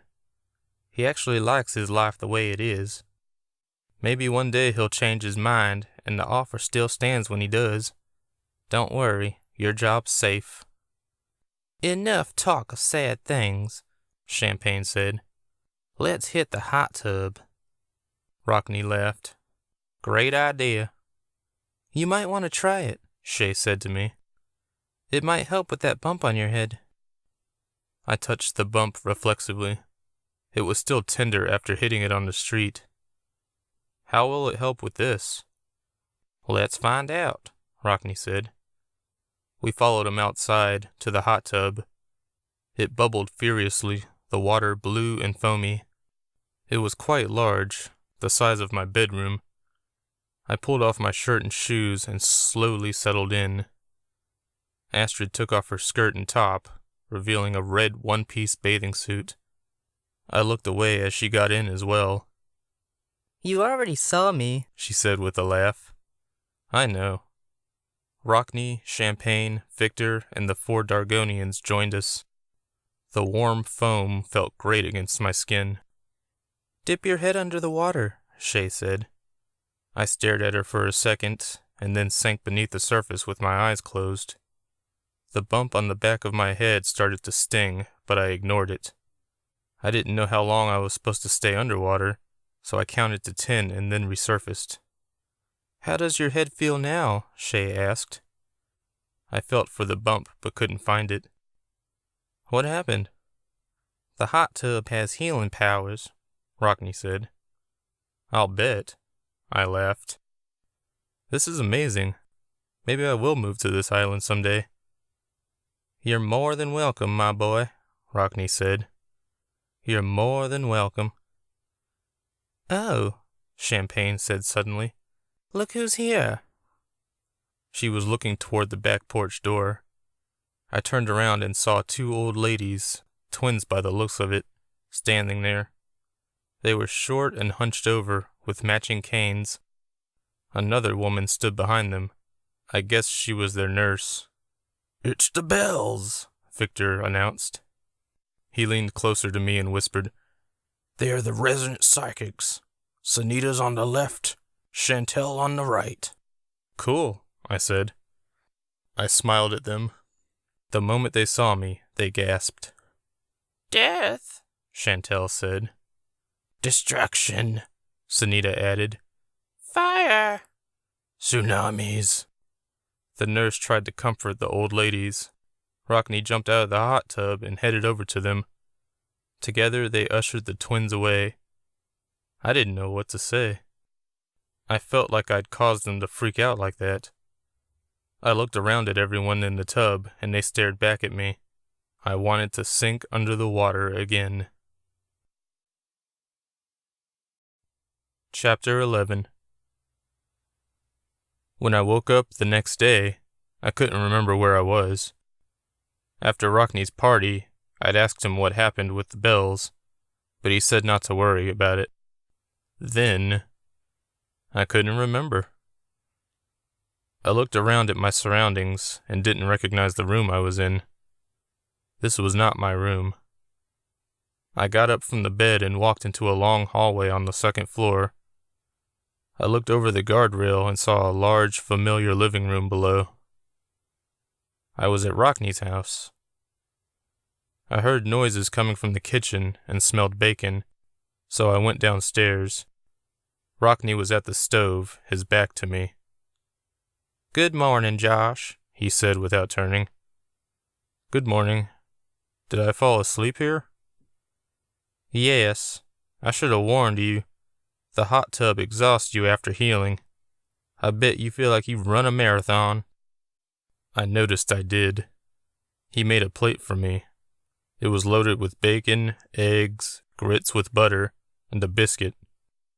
He also gave me a glass of orange juice. I sat at the breakfast nook and devoured the food. "Since it's your day off, I figured I'd show you the island," Rockney said. "Do you have other plans today?" "Nope. I'd love to see the rest of the island." "Great. There's lots to see. I'll take you into town. There are some great shops there." After I finished, I took a shower and redressed. Rockney had a nice yellow sports car waiting in the driveway. We hopped in, and he tore out of the village. Ernie had barely enough time to open the gate for us. The weather looked stormy, with thick gray clouds. The wind blew fiercely. We drove along a cliffside highway, and I could see giant waves hurtling toward us. By giant, I meant humongous. One wave in particular towered above us and almost seemed to freeze in place. I looked up at it through the skylight. Then it crashed down gently, covering the car completely. Rockney casually flipped on the windshield wipers. "This side of the island can be a little nasty. I couldn't stop the waves, but I was able to make them less forceful when they come." I saw more giant waves loom over us in slow motion before splashing us again. At one point, we even drove through a wave as it froze in front of us. It was one of the most surreal things I'd ever seen in my life, and I would see a lot more incredible things after this day. We passed under a giant rock arch that led into town. A sign on the arch said Dargo Plaza. It looked like any other plaza I'd seen. We turned onto a street and drove up to the center of the plaza, which had a couple of beautiful fountains lined up next to each other. People stood around them, talking amongst themselves. Rockney parked in a lot by a bookstore, and we walked around, passing closed shops and restaurants. I couldn't tell how big the plaza was at the time, but it felt like an outdoor mall. "I have to run an errand at the palace," Rockney told me, pointing toward a large red and white castle a mile away. "Feel free to go wherever you'd like. I'll probably be an hour. We can meet at that restaurant then, if you want." I looked at the restaurant across the street and nodded. "Sounds good." "Oh, here," he said as he pulled out his wallet. Dargo Island has a different economy than the United States. You can easily convert your money at the palace, but until then, take this." He handed me what looked like a $50 bill, but it was silver and turquoise. It had a picture of a stern-looking man in the center. Under the picture were the words, "In Dargonius we trust." "A Dargo dollar?" I guessed. "Yes. You would laugh at the irony of the declaration. I'll tell you that sad story another time." We split up, and I headed to the bookstore. It was 2 stories tall, and I felt like I was in heaven the moment I walked through the doors. I was thinking of abandoning the book I'd been forcing myself to read anyway. I rode the escalator to the 2nd floor and found the fantasy section. So many books. I browsed a series of books I'd started a year ago but never finished. The covers were great, but the books themselves were boring. I noticed a book with an interesting cover in the sci-fi section and browsed its pages when I felt a presence next to me. A girl with long black hair stood there, reading a book but not really reading it. She had the same blue and yellow face of the Dargonian people. I could tell she was watching me and hiding that fact. I stared at her for a moment and then went back to my book. I waited a few seconds and then quickly looked at her again. She was staring back at me. She jumped in shock at me suddenly catching her and went back to her book, but it did no good. "Can I help you?" I asked her. She gave up the pretense of reading and put her book back on the shelf. "You're friends with Rockney? I saw you with him." "Yes." "I'm here to warn you. He's a bad man. You should stay away from him." "And who are you?" I asked, defensive. "It doesn't matter who I am. You should stay away from Rockney. Ever since he first came to our island, he's caused nothing but trouble." "From what I've seen, he's done some good." She laughed.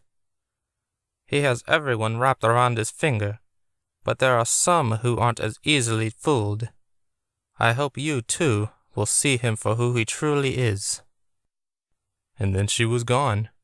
She spun and disappeared around the bookshelf. I tried to follow her, but she was already going down the escalator before I could even get to her. I bought the sci-fi book and walked around the plaza until it was time to meet Rockney. "Sorry to abandon you like that," he said as we sat at a table outside the restaurant. The weather had cleared up a little, and the sun actually shone down on us. "I had to speak with the Island King about some bit of business. Do you like Dargo Plaza?" "A lot, yeah. I bought a book." I showed it to him. The cover had spaceships and a purple planet in the background. I don't usually go for sci-fi, but it looks interesting. "Indeed it does." He smiled and handed it back to me. "I think Astrid likes you. I'm impressed that you were able to figure out her secret so quickly." I've seen enough movies and read enough books to recognize a plot twist. He stared at me for a second before bursting into laughter. I didn't think it was that funny, but to each their own. "I just hope Nauki doesn't have your flair for twists. Last thing anyone wants is for him to find her." I suddenly remembered the girl at the bookstore. I told Rockney. "Sounds like the king's daughter, Anila. Tolino, the king, has had some problems with her lately. She likes to run around and cause trouble. I wouldn't worry too much about her." "Why would she say bad things about you?" I asked. "She doesn't like me being here and bringing all my friends along. We are invaders, to her. Kinda like Columbus in America." "I see. Ready to head home? You must have stuff to do before returning to work tomorrow." "Not yet. I was wondering if I could visit with Champagne for a little bit." Rockney stared at me for a moment, then nodded. He drove me to her house and then said to come and get him when I was ready to leave. "Walk with me, sugar bone," she said as she headed out her front door. I'm going to check on the bells. Great, I said. That's why I came to see you. I was hoping to learn more about why they said the things they said when they saw me. Champagne waved that away. Oh, that was nothing. They're just a couple of old ladies. But they're also psychic, right? I asked as we walked up to their front door. The nurse welcomed us in. Try not to upset them, Champagne said as we entered the living room, where the old twins sat together, playing chess. They were tied, of course. This game will never end, Sunita said. I already know that, Chantel said. Why do we play then? What else is there? Hello, ladies, Champagne said as she joined them. I just thought I'd check in on you two after what happened last night. Last night? They said together. Yes, when you saw that sweet young boy and started yelling nonsense. You kinda got everyone worried. They both looked at her, then past her to me. Their eyes grew wide again. Oh, Chantel said. Him, Sunita said. I took that as my cue to join them at the table. Hello, Bells. I was just hoping. We know why you're here, Chantel said. You want to know what's so special about you, Sunita said. Yes, I replied. Ask your mother, they said together. But you should talk to your mother, Chantel said. She worries, Sunita said. I know she does, I said. That's why I don't talk to her that often. We would kill to have our mother worry about us again, Chantel said. You should consider yourself lucky, Sunita said. I felt bad after that, but I wasn't going to let that deter me from my questions. Can I die? I suddenly asked before they could interrupt again. Ever since I died during a tornado outbreak. Who said you can't die? Chantel said. You can die, Sunita said. You'll die more than once. More than twice, Chantel added. Third time will be the charm, I think, Sunita said thoughtfully. I believe you're right, Chantel agreed as she made another move in the chess game. None of that made me feel any better, but I kept it to myself. About the tsunamis and fire and all that stuff you said, will any of that kill me?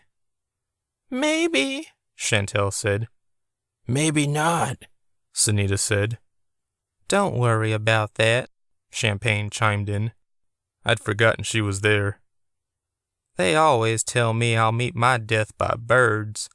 Stay away from red birds, they say. We still hold true to that, the bells said together.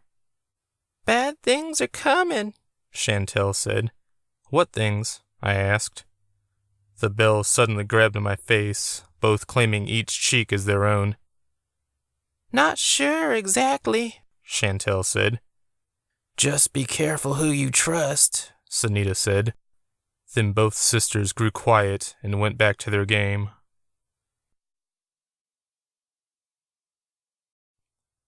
Chapter 12.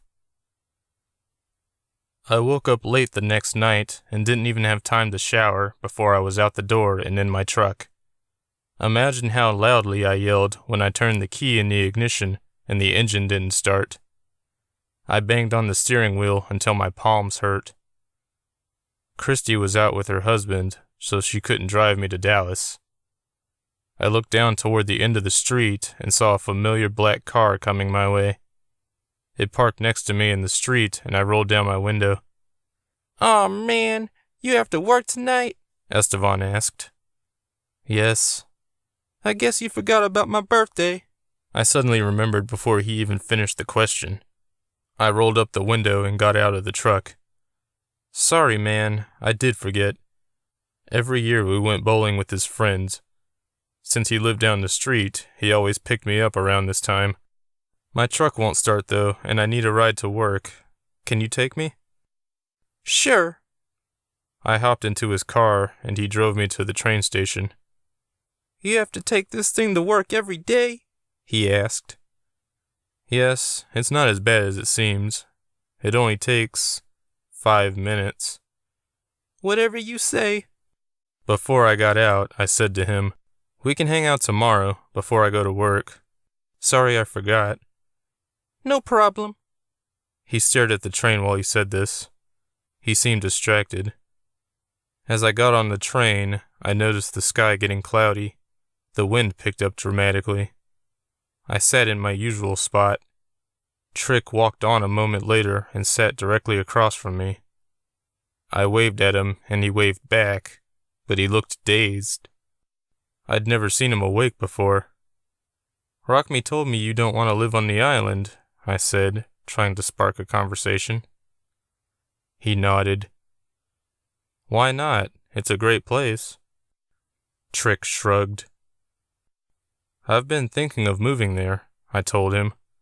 I wasn't even sure that was true, but I said it anyway. At first he didn't respond, and then he burst into laughter. And then he stopped laughing like someone flipped a switch on him. "Are you getting off when we get to the island?" I asked as the train started moving.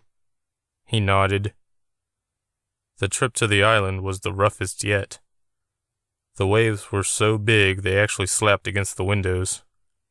Since I was so focused on the water, I could hear the roar going on outside. I tried not to think about it, to drown out the noise, but I just couldn't. I was shocked when the train stopped suddenly. I looked to both ends, wondering if a live person operated this machine. "What happened?" I asked Trick. Again he shrugged, but he didn't look worried. "Does this happen often?" "Never happened before." I groaned. That's encouraging. I got up and walked toward the front. The train shook when a large gust of wind hit us. I steadied myself before attempting to walk again. I wasn't all that surprised to find no one at the controls. It was automated. What did surprise me was that the control console looked like a touchscreen. There were pink buttons and levers on the screen, all of which I didn't know how to use. I reached for the lever on the right, and it suddenly appeared directly in front of me, like a hologram. I pulled my hand back, and the lever went back to the screen. I looked back at Trick and said, "Did you see that?" He shrugged, of course, but he was looking directly at me, so he must have seen it. I reached for the screen again, and the lever reappeared in front of me. I attempted to grab the three-dimensional thing, expecting my fingers to go through it, but I actually felt the lever, like it was solid. I pushed it up, and the train lurched forward a little. There was another pink lever on the left, so I reached out for that. It appeared in front of me, so I pulled it and heard a click underneath the train. The brake? I pushed the other lever again, and the train moved forward, only faster this time. The train started up again, slowly building speed. I activated the brake as we passed the waterfall and pulled into the station. Rockne was waiting there. I stepped off the train and was shocked that Trick did the same. He didn't say anything to Rockne. He simply walked away from us. Rockne barely noticed him, though. He was looking at the sky, off where I'd come from. I told him how the train acted up, but he didn't seem to hear me. "That's weird," he said. "What is?" "See that red tint in the sky?" I did. "It usually gets like that when Naoki's distracted. He's never been this close to us before." I suddenly reached up to my neck. "Oh no, I forgot the amulet." Rockne looked at me again. "Oh, that may be it." He said it so casually. I felt more worried than him. "Did he follow me?" I asked. "Probably. Don't worry, though. He'll forget all about this place." I felt a little better. That would change later on that night. Chapter 13. I still couldn't believe I'd forgotten my necklace. It was because I'd woken up late that day and was in a hurry. It must have fallen off as I was changing my shirt. I kept looking up at the dark sky, waiting for Naoki to drop a tornado on me. Rockney assured me that the nature demon couldn't do anything to the island, that it was protected by a spell similar to the one that hindered the waves on the cliffside highway. I tried to watch TV but couldn't concentrate on the images. I tried reading that dumb book I'd been working on for months, but that too ended poorly. I was this close to getting rid of the thing altogether. As I tossed it in my backpack, I thought I saw something in the corner of my eye. When I looked out the window directly in front of me, all I saw was the road and the mountains. And then I saw something to my right, on the far side of the gatehouse. It had looked like a shadow on the street, like someone was walking away. I looked up at the monitors to see if the cameras had caught it, but there was nothing there. I went back to looking at the TV since I couldn't enjoy it. There was a sitcom on, and the laugh track was grating on my nerves. I hate sitcoms with live audiences. I saw something again in my peripheral vision, on the far side. I looked quickly and just saw a solid form step away from the sliding door. I jumped out of my seat, my heart racing. I looked up at the monitors and saw the last bit of a shadow disappear from view. Someone had just walked out of the camera's sight. I didn't know what to do. I tried to convince myself it was just Astrid paying a visit again, but whatever, I'd seen at the door was a lot taller than her. I opened the sliding door behind me and poked my head out, but saw nothing, heard nothing. I knew doing so was the stupidest thing ever and expected someone to cut off my head at any moment, but nothing happened. I closed the door and crossed over to the other side of the gatehouse. This time I simply looked out the windows. Nothing. When I turned around to head back to my seat, I saw the figure disappear from that door. I screamed this time. Whatever had been there had put its hands on the glass of the door. There was a slimy handprint there. I seriously didn't know what to do. It was 3 a.m, and everyone was asleep. I grabbed the phone and called Ernie. He was my supervisor after all, and he was nearby. "Hello?" he answered groggily. "Hey, Ernie, it's Josh. Something weird is going on here at the village. I think someone is taunting me. He or she keeps circling the gatehouse, but I can't get a good look at them. They just left a slimy handprint on the glass door by the desk." "Did you check the footage on the cameras?" I slapped my forehead. I forgot how to do that. "No problem. Just right-click the mouse and select the playback option." I did so and found the cameras were motion-activated. Little green bars indicated recorded footage. I selected the last thin green bar, and the video played. "Oh my God," I whispered. "Josh, what is it?" Ernie sounded worried, no longer tired. "I have no idea what I'm looking at," I said, as I watched the slimy, black creature look up at the camera before disappearing out of view. Ernie arrived 10 minutes later and examined the footage himself. He kept looking at the slimy handprint as well. "We need to tell Rockney," he said as he reached for the phone. After talking with Rockney, Ernie hung up the phone and said, "Stay here. I'm going to Rockney's and we're going to search the village for that thing." "Okay." The thought of some creature wandering the neighborhood made me shiver. I couldn't believe it had been here with me. None of the sliding doors had locks, for some reason, and it could have easily slipped inside and attacked me. After Ernie left for Rockney's house, I stood watching the monitors. The TV was off and the book put away. I couldn't imagine even pretending to enjoy either. After 30 minutes, I saw headlights approach from up the hill. It was Ernie's truck. He walked up to the gatehouse. "We didn't find it," he said as Rockne joined us. I nodded. "Do you think it's still in the village?" "Absolutely," Rockne said as he watched the footage himself. "Do you know what it is?" Ernie asked him. He paused the recording on the creature looking at the camera. "An intruder." "Intruder?" I asked. "To the island.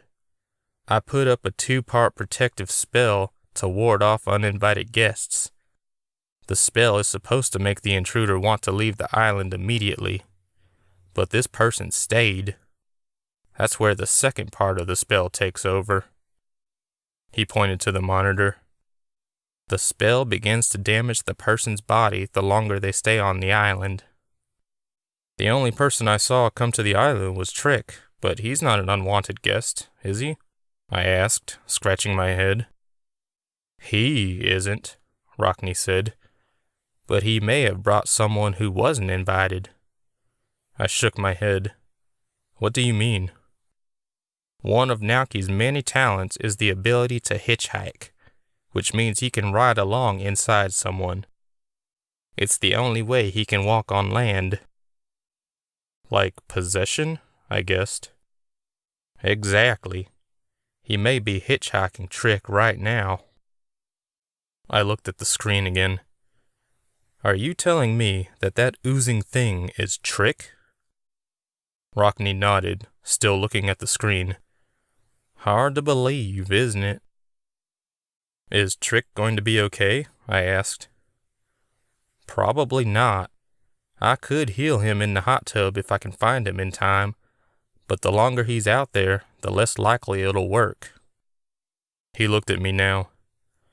"Though, I'm not going to save him if Naoki's still using him." He sounded so cold at that moment. I shuddered. "What happens to Naoki if Trick dies?" "He returns to the sky with a vague idea of what he saw here. If he were at full strength, he would remember. But, like I said, he's still weak from attacking you and Shay." "If you find Trick, can you drive Naoki out of him?" "Maybe." The phone suddenly rang, scaring all three of us. I answered. And then I listened, my eyes growing wider by the second. I looked at Rockne. "That was Champagne. She said she saw something standing at her window." Ernie and Rockne jumped into the truck and sped down the hill. This night was getting crazier by the minute. I told Champagne help was on the way and then hung up. I was glad Astrid hadn't tried to see me. I couldn't imagine her coming across that thing, Trick, in the middle of the night. It would have been terrifying. Well, maybe even worse than terrifying. Naoki was most likely using Trick to find her anyway. Over the next 20 minutes, I got a few more calls from Victor and the Bell's nurse, telling me they saw or heard something outside their homes. I called Ernie's cell and told him, and he and Rockne checked out each house. I walked back and forth inside the spacious gatehouse, noticing little things I hadn't before. There was a bookshelf in the far corner next to the couch. I'd thought it held books, but noticed that they were cassette audiobooks. Maybe I would listen to them someday. Before I could check the titles, I heard a noise outside. I looked through the large windows on my right, by the entrance lane. The wind blew the trees around me. I returned to the monitors and searched for intruders. Though I didn't know Trick very well, I still felt sorry for him. I hoped Rockne would be able to save him from rotting away entirely. I also hoped something would be done about Naoki. He was a dangerous being who had to be stopped. I still didn't get his agenda. As far as I could tell, he just wanted to regain his full strength and keep on existing. Nothing wrong with that, I suppose. All I wanted to do was live my life without interference as well. I wondered if some kind of truce could be made between Rockne and Naoki. It seemed the only way to fix things. I doubted Rockne would consider it after all the people he'd lost in the war. My nose suddenly started bleeding, so I ran to the bathroom. I guessed all this built-up tension finally took its toll. I heard a door slide open. I threw away the bloody tissue and walked toward the bathroom door, putting my hand on it. My heart beat so fast I thought it would explode. I closed the bathroom door, then pulled out my cell phone and called Ernie. "We haven't found him yet," he said by way of hello. "I think he's here," I whispered, pressing my foot to the bottom of the door, which didn't have a lock. The doorknob turned. The door moved inward. I pressed against it, groaning. I was scared to death. "Hurry back," I said to Ernie. "On our way," he said quickly. I put my phone in my pocket and put all my weight against the door. I didn't quite know what Trick was capable of, or what Naoki was capable of in human form, but I did know I didn't want him touching me.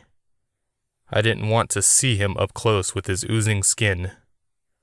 The door stopped moving, and a gentle knocking followed. Josh? A familiar voice called. Astrid? I opened the door slowly and saw her standing there, looking confused. "What are you doing here?" I asked. I came to see you. Why? "Naoki's in the village, and we think he's after you. You shouldn't be here." I grabbed her hand and pulled her toward the door she'd come through.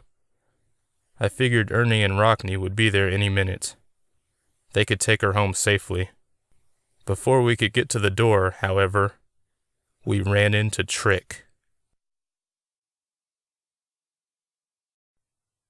Chapter 14. "Get him in the water, quickly," Shay said. I tried to look at her, but could see nothing. I felt hands carrying me, but I couldn't see whose hands they were. "We can heal him," Rockney said next. "There's still time." "If he gets any closer to death, he'll leech one of us," Shay said. Leech? What did that mean?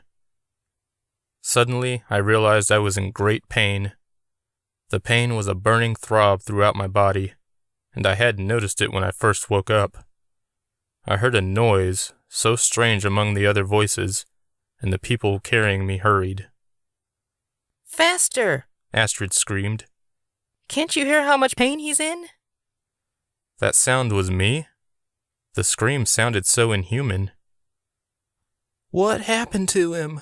Champagne asked in her sultry voice, though now it sounded worried.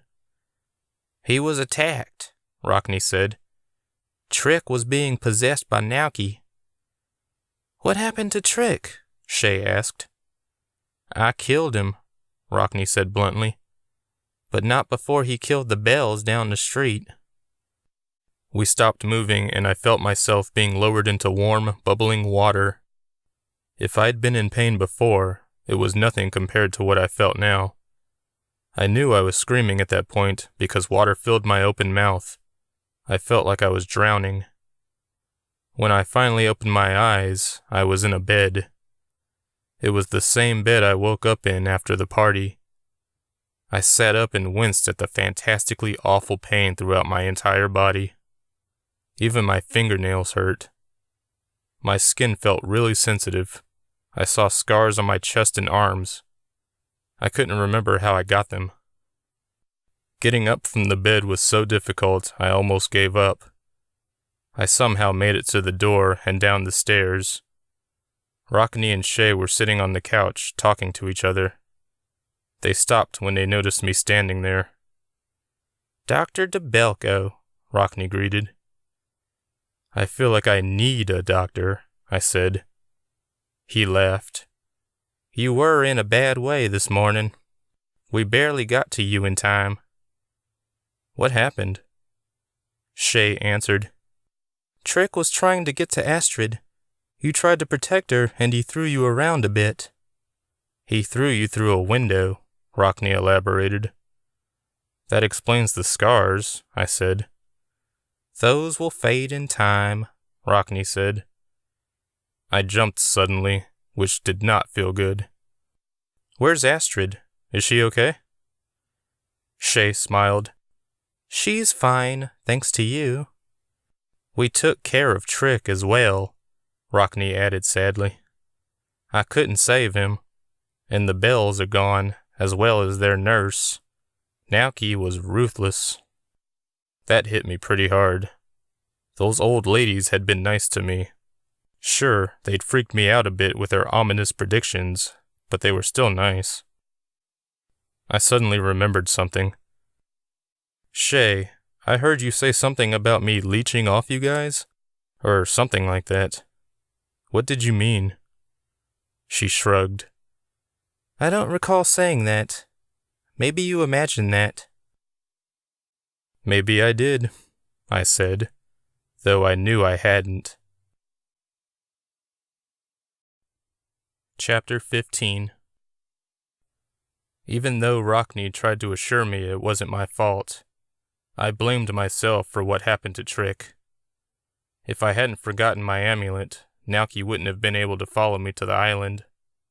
2 days later, and that thing never left my neck.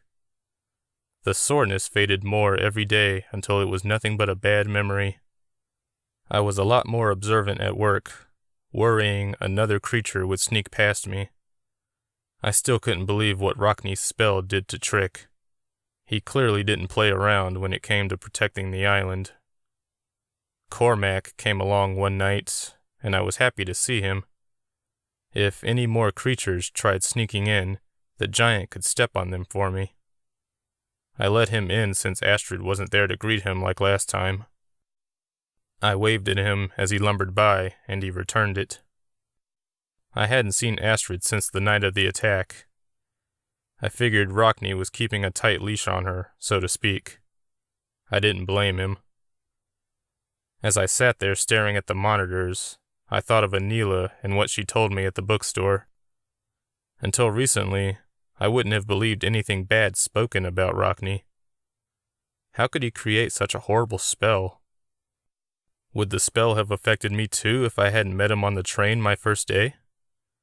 What other spells did he have around the island? A tremor brought me back from my dark thoughts. I looked at the monitors, wondering if Cormac was leaving. I did see a giant, but it wasn't coming from the village. It was coming from the mountains. It was a lot bigger than Cormac, at least 11 feet tall or more. I stepped out of the gatehouse and watched it approach. This one wasn't as normal looking as Cormac, who could pass for a really tall teen. This one had dry, cracked skin, a large head, and arms so long the hands dragged against the ground. And it was wearing only a loincloth. Can I help you? I asked it. The giant stopped suddenly and looked down at me. It grumbled something I couldn't understand. I'm sorry? The giant repeated it. I understood it even less than last time. This made the giant mad. I tried to calm it down, but that only made it worse. I held up my hands, trying to halt it as it walked toward the gate again. Stop! I yelled. I barely got out of the way in time as the giant tried to step on me. I jumped into the gatehouse, slid the door closed, and grabbed the phone to call Ernie. The giant's foot crashed through the ceiling and crushed the desk. The giant pulled its foot from the hole and kicked the gate arms as it strolled into the village. I called Ernie and he was there 5 minutes later. The residents were awake now. Cormac and the giant walked up the hill shortly after Ernie arrived. The giant was pulling Cormac by his ear. Oh boy, Ernie whispered. It's Cormac's dad. He's never come into the village before. Why is he so mad? I asked. I have no idea. The ground trembled and the windows rattled as the giants left. Ruin! Ernie called to Cormac's dad. Is there a problem I can help with? The giant stopped, turned, and spoke in that language again. Ernie nodded. I'm sorry to hear that, Ernie said. I'm confident Cormac meant no harm. Anila can be troublesome sometimes, but no one takes her seriously. Ruin said something else. Oh, I'm sure that's not true. Your son is more responsible than that. Ruin sighed and continued dragging his son away. What happened? I asked. Ernie sighed as well. Ruin claims his son is getting involved in things he shouldn't. What did he say about Anila? Have you met her? I nodded. Well, apparently, Cormac has been seen talking to her, and she's a little loopy. Rumor has it she's trying to get Rockney thrown off the island. For some reason, that shocked me. I know she doesn't like him, but throwing him off the island? And what does Cormac have to do with that? He's Anila's spy, allegedly. Then why does Rockney still let him come in? Because he doesn't believe the rumors, and Astrid adores Cormac.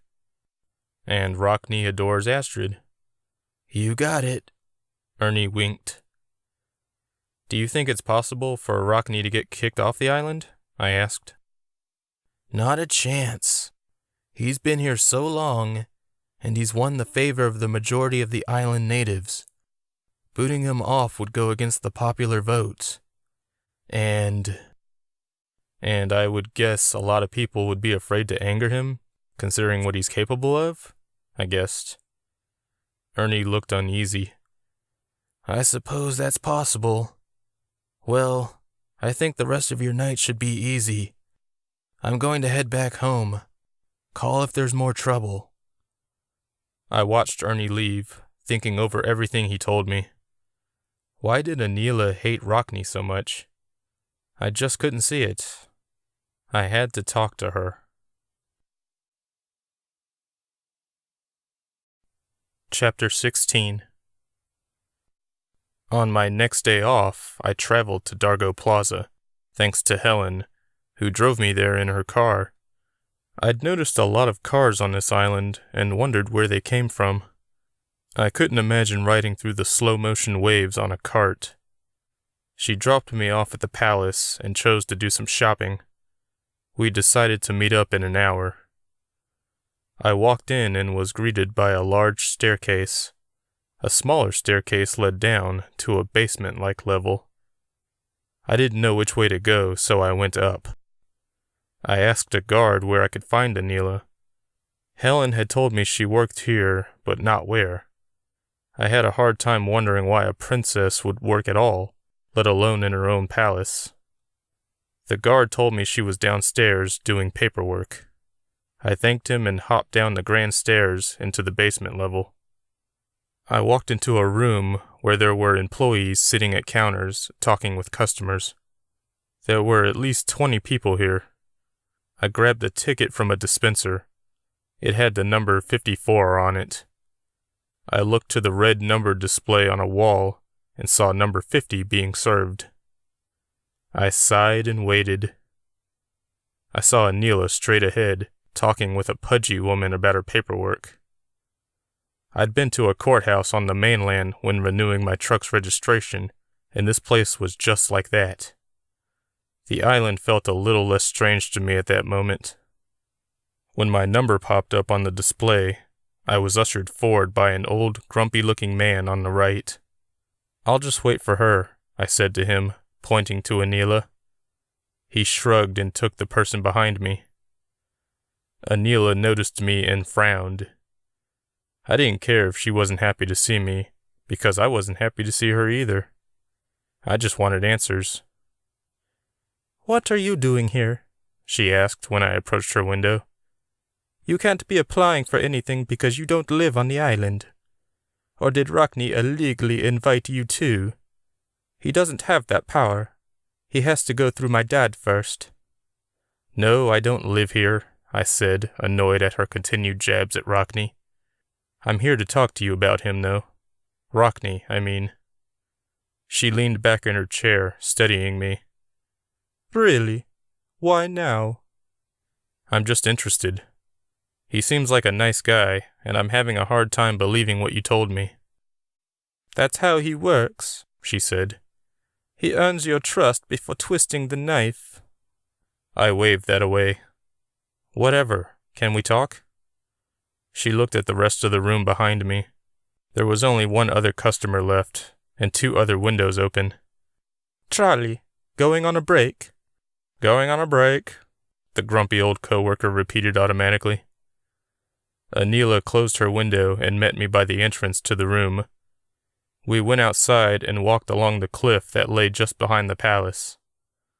The waves didn't come anywhere near us, luckily. But, even if they had, Anila's buff bodyguard, Reese, would have punched them into oblivion. He stood near the castle, giving us some space, but never taking his eyes off us. What do you want to know? She asked me. Why don't you trust Rockney? Because he's a devil, she replied casually. Okay. Do you have any proof, or, anything at all? She shook her head, like she was suffering a fool. You just don't know him. He put a spell around this whole island to keep outsiders away. I know that, I said. Did you know the spell kills the outsiders if they don't leave immediately? Yes, it happened recently. Her eyes grew wide. Really? We weren't told anything about this. See? He's keeping secrets from us. Maybe your dad knows but didn't tell you. Ever think of that? My dad tells me everything. I'm next in line to inherit this island. I looked at the humongous castle next to us. Then why do you work here? It seems like a normal job for normal people. I'm normal, she said, a little offended. Sorry, you know what I mean. This doesn't seem like the job a princess would take. That's part of the reason I like it. Please don't tell me it keeps you grounded. It keeps me grounded, she said, almost at the same time I'd started my sentence. We looked at each other and then laughed. Back to Rockney, I said. Why do you hate him so much? I just get a bad feeling when I'm around him. My mother did too before she died. I'm sorry to hear that, I said, because I didn't know what to say. Thanks, Anila said. She sounded genuine. My suspicions got stronger after she died. Why? Because I think Rockney killed her. I had to take a moment to process this. What makes you think that? She was investigating him. She didn't trust him or that village. She didn't like the fact he'd brought trouble with him and locked it away on some part of her island. Do you know why he created the village? I asked. I wasn't sure I would tell her if she didn't. Yes. He's hiding from some demon named Nauki. There you go then. Why would a demon hide from another demon?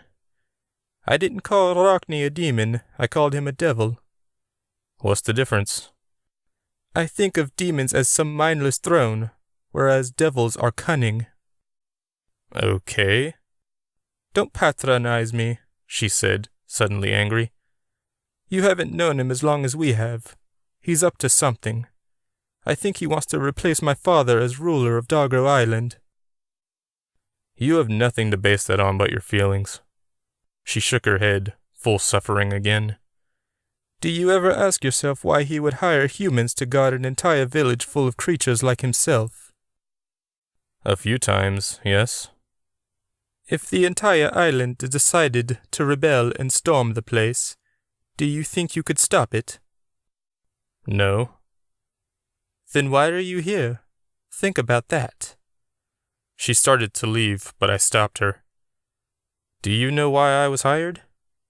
No, but I doubt it's to do the job you think. I barely had time to think of her words.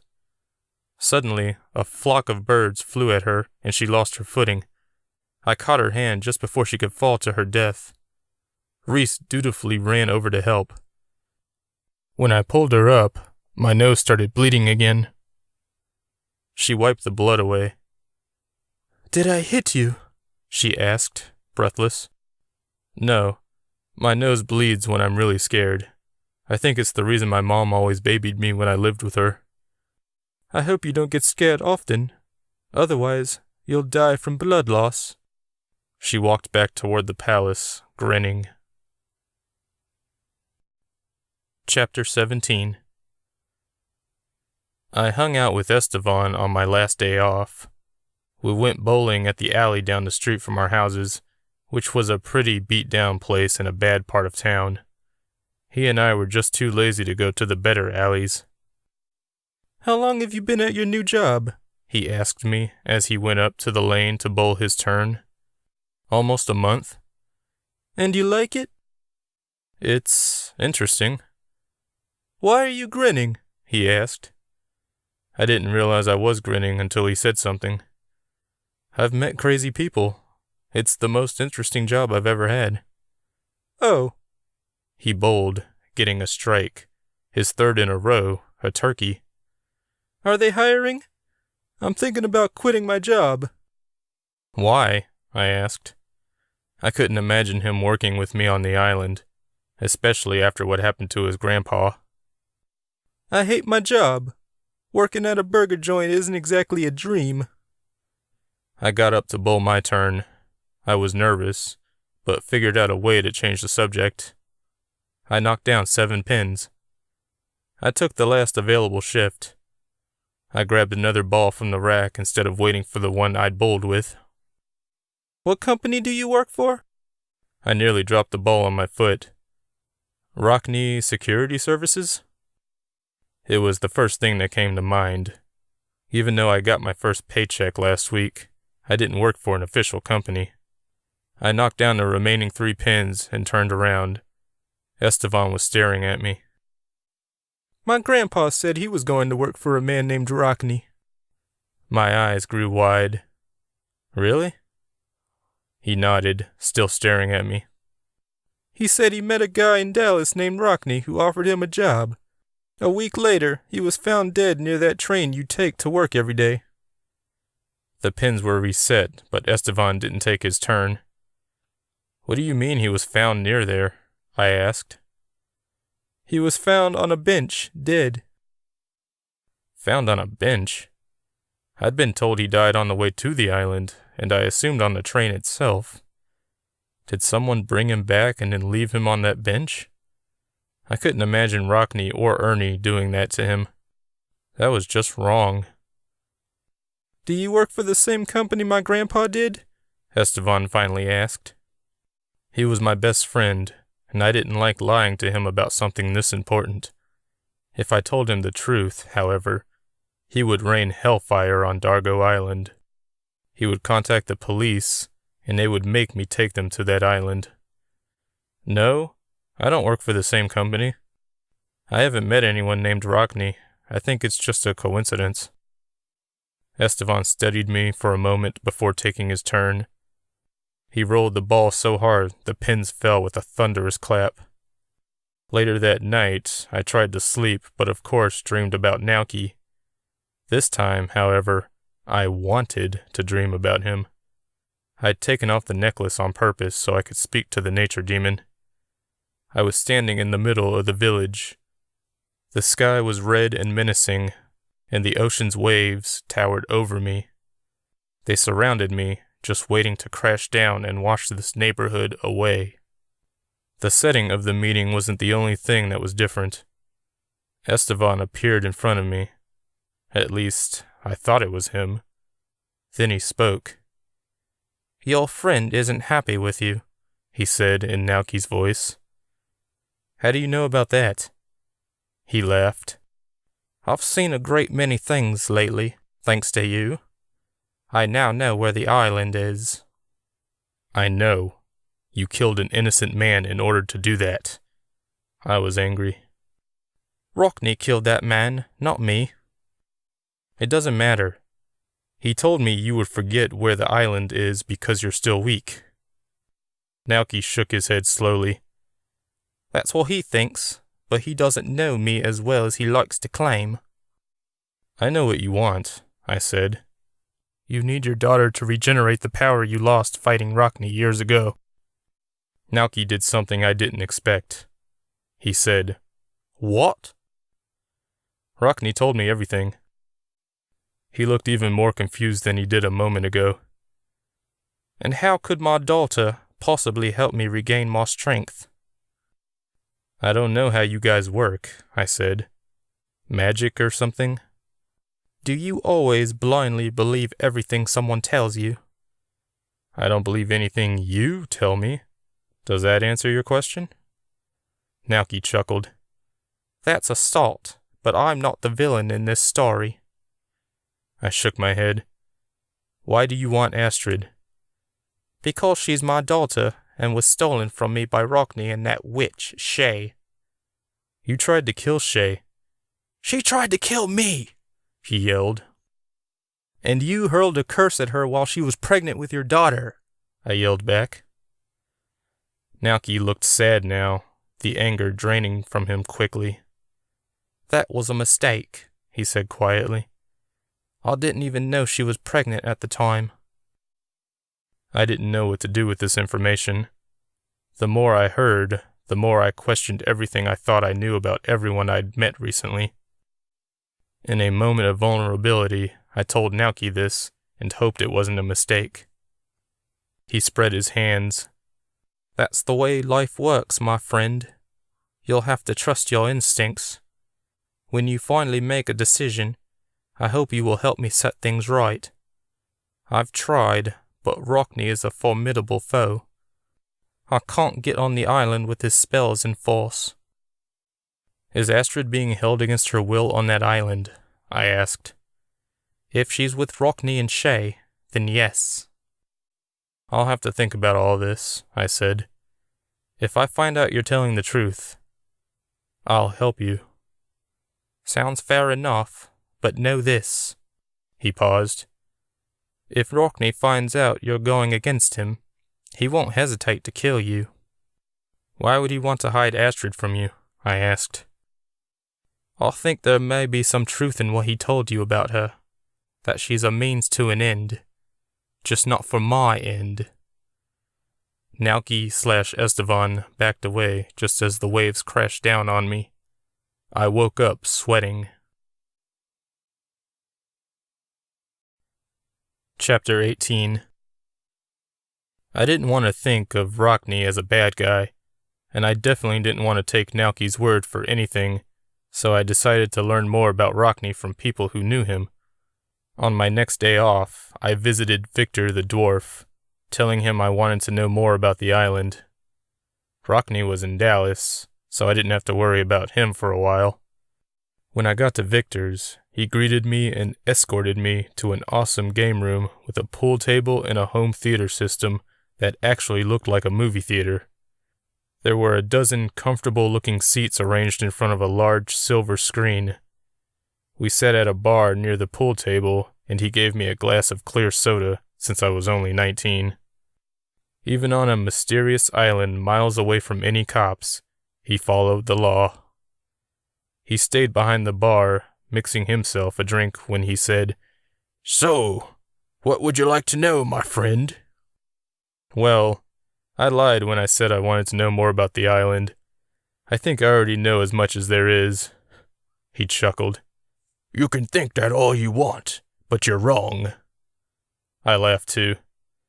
Well, what I really want to know is more about Rockney. Victor stopped mixing his drink and stared at me. Like what? I don't know. Just more. Why don't you just ask him? I took a sip of my soda to stall. Well, after what happened with Trick, I wondered how someone could put a spell like that on the island. I felt bad for lying, but I didn't think telling Victor I was having conversations with the alleged enemy was a good idea. That spell causes unwanted guests to leave. No one has ever stayed on the island for that long with the spell in effect. It wasn't Rockney's fault. If you want to blame someone, blame Naoki. He was the one possessing Trick. He killed him, not Rockney. I nodded. I know. I could tell Victor was offended. How long have you two known each other? Oh, I'd say about 200 years. I felt my eyes go wide. Wow, that's a long time. Do your people always live that long? No, we live as long as you humans. Rockney gave me the gift of extended aging. It's a spell he grants to only his most loyal friends. It sounded like he was hinting at something, and it made me feel even worse about my suspicions of Rockney. Were you there when Shay tried to kill Naoki? Yes. Well, I was up there with them, but I didn't see her try to kill him. I nodded. So, you didn't see him curse her? No. Why? I sighed, feeling like I wasn't accomplishing anything. I changed tactics. I keep dreaming about Naoki, and he told me some things. I'm worried about what I'm being dragged into. I didn't care about Naoki's warning of what Rockney did to enemies, and didn't care if Victor told him. I've been told 2 different versions of the same story. The only way you could have talked to Naoki is if you took that amulet off. He didn't seem to like that I did that. What did he tell you?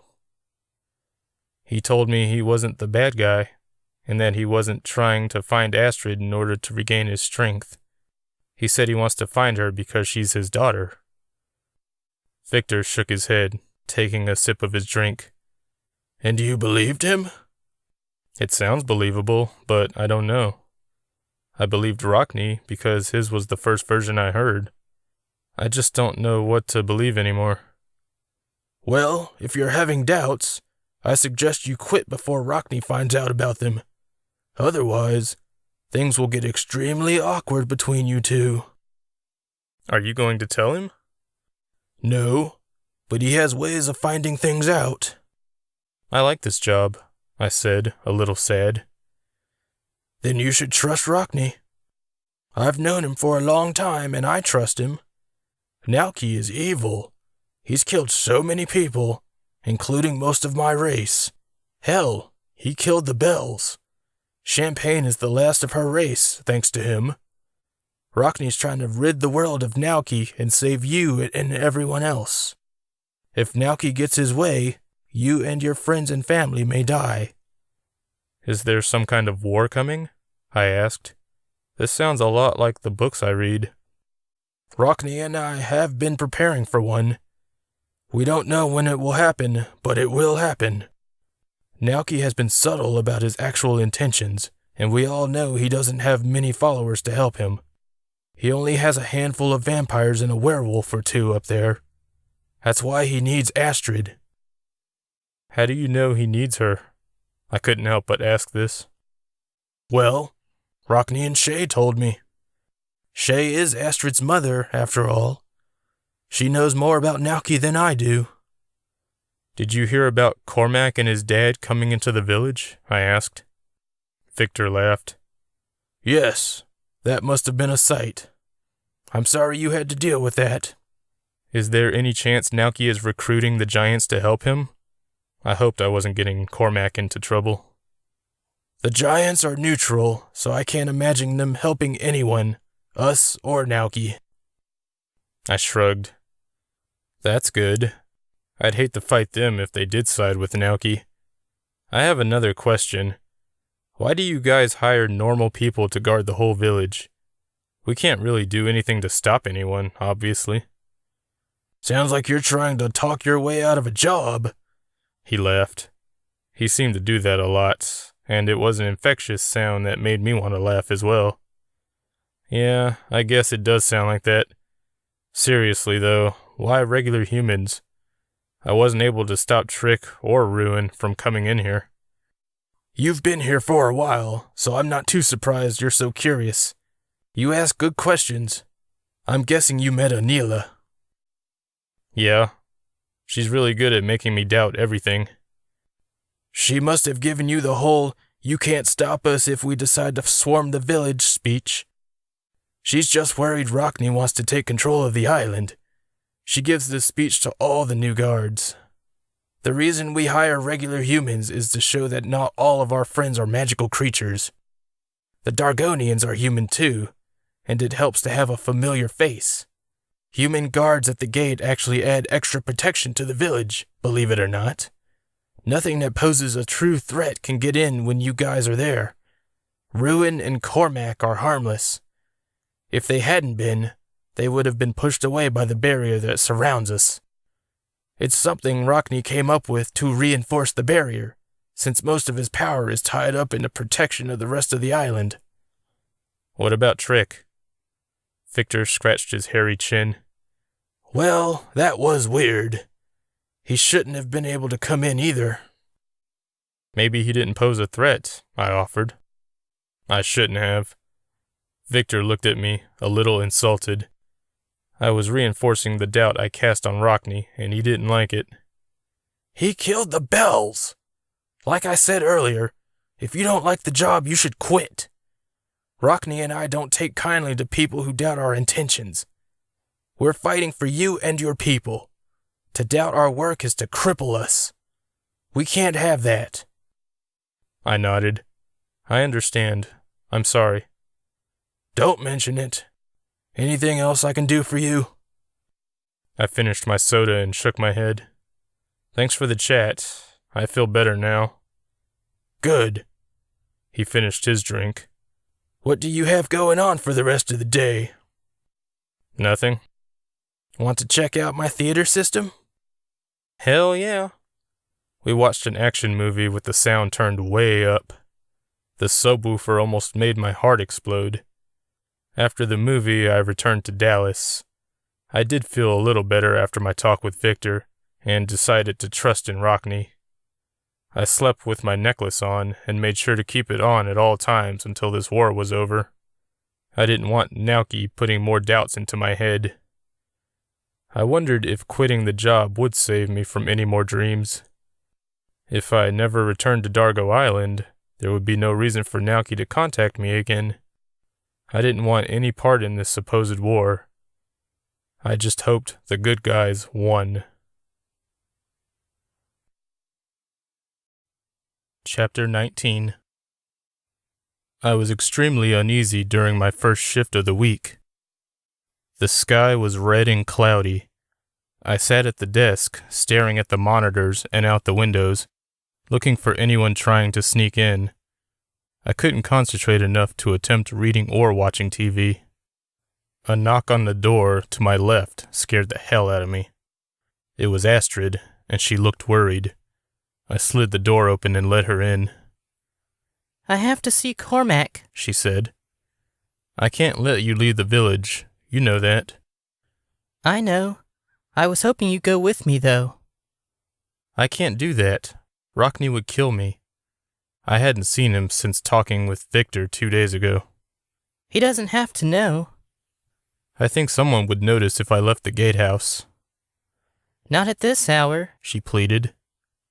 I can't leave, I said again, thinking of the barrier I powered with my presence. Fine. I'm going, though. She left the gatehouse and headed toward the mountains. Wait, I yelled. I didn't know what to do. I grabbed the phone and automatically called Rockney, but there was no answer at the house. I called Ernie next and told him what was happening. He told me to go after her and that he was on his way. I knew it wouldn't take him long to get here. I ran after Astrid, hoping to catch her before she got too far away from the village. She was 50 feet ahead of me, and I was exhausted by the time I finally caught her. She was perfectly composed. Please come back with me, I panted. No, she said, and started jogging ahead. I did the same, reaching for her arm. She dodged it, and I almost fell. Why do you need to see Cormac so badly? Because I heard about what his dad said. Cormac isn't a spy, and he doesn't want to hurt me. And? And what? She finally looked at me. We walked between 2 huge hills down a trail. The trail went around a really dark corner. And what are you going to do when you see Cormac? I'm going to talk to him and the other giants. I heard Rockney and Victor talking yesterday. They said Nauki is preparing to strike soon, and I need to see if I can convince the giants to join us now. Tonight. How do Victor and Rockney know your dad's about to attack? Nauki, She screamed. don't call him my dad. Sorry. She was scary when she was mad. Rockney has his own spies. I heard him say he's planning to make an announcement to the rest of the village soon, but I can't wait. Before I knew it, we were in a snow-covered valley. There was a frozen pond in the center, with cherry blossom trees surrounding it. I did not see this coming, I said, astounded. Is it always snowing here? Sometimes. The weather is crazy in this area. In the rare instances that it snows on other parts of the island, the Dargonians will do a snow dance.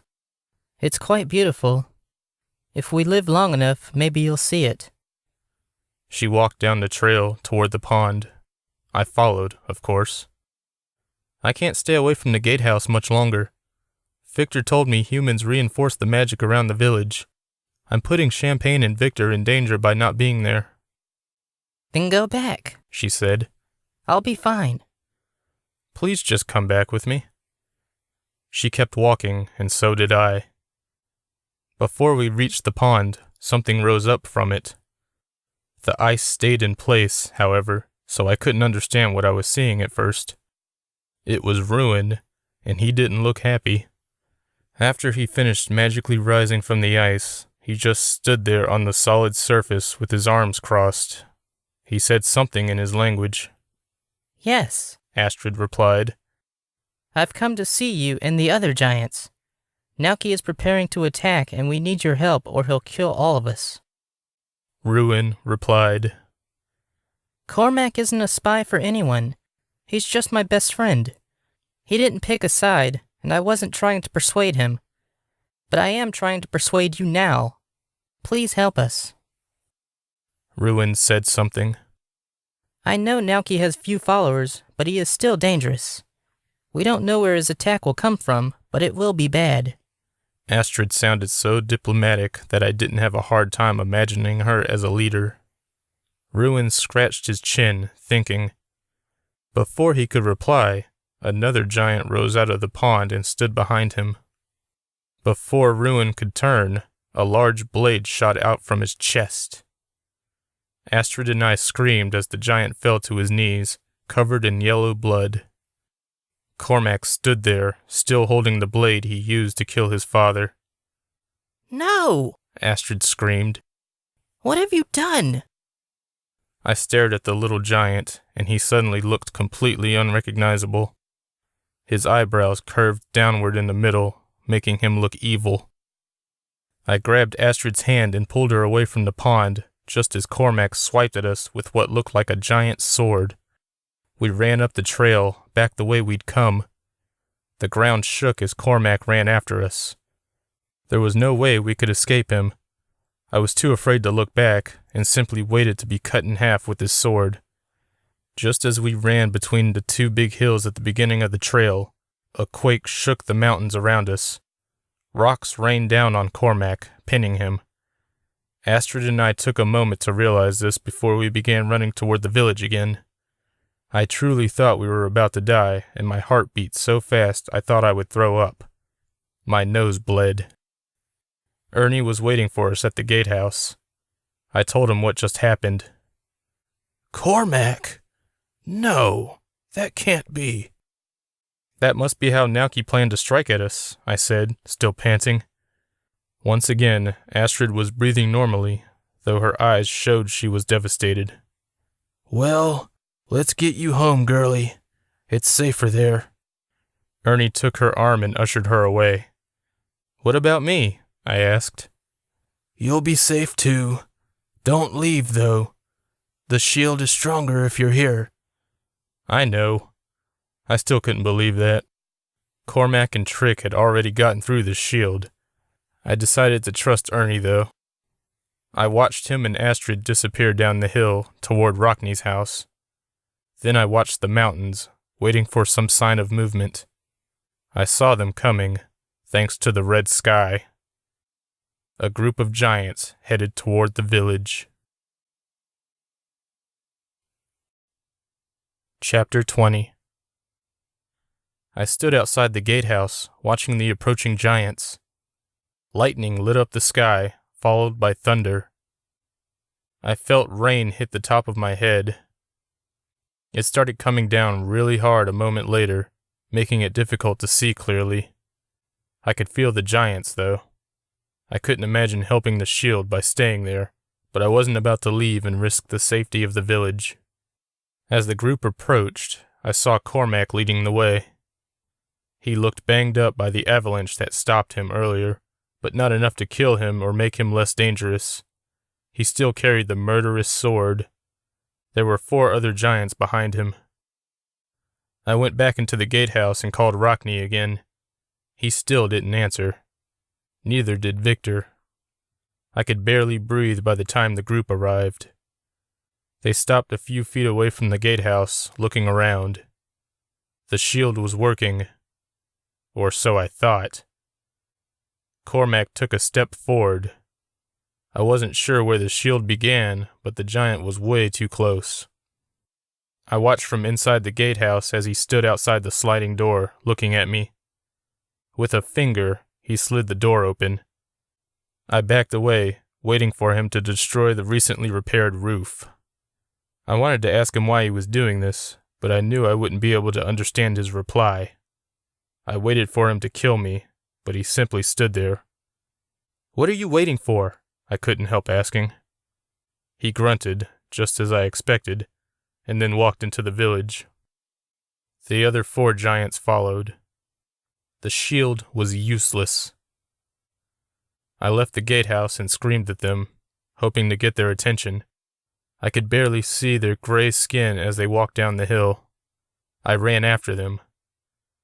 The group headed straight for Rockney's house. I ran past them to the backyard and tried to open the back door. "Josh!" A familiar voice screamed behind me. I turned and saw Astrid waving at me from the treehouse. I ran over and climbed inside. I shivered from the rain, breathing so hard I thought I would pass out. "Are you all right?" I asked her. She nodded. "How did they get into the village?" "The shield didn't work. Where's Ernie?" "Warning Champagne. He told me to stay in the house, but I didn't feel safe in there." She had good reason. We watched as the giants beat at the house with their fists. They were nearly half as tall as Rockney's house, and it wouldn't stand much longer. "Where's Rockney?" I asked Astrid. "I don't know. We can't find him. How did Naoki turn the giants?" Cormac said something to me, but I couldn't understand him. I recited the grunts exactly. Astrid's eyes grew wide.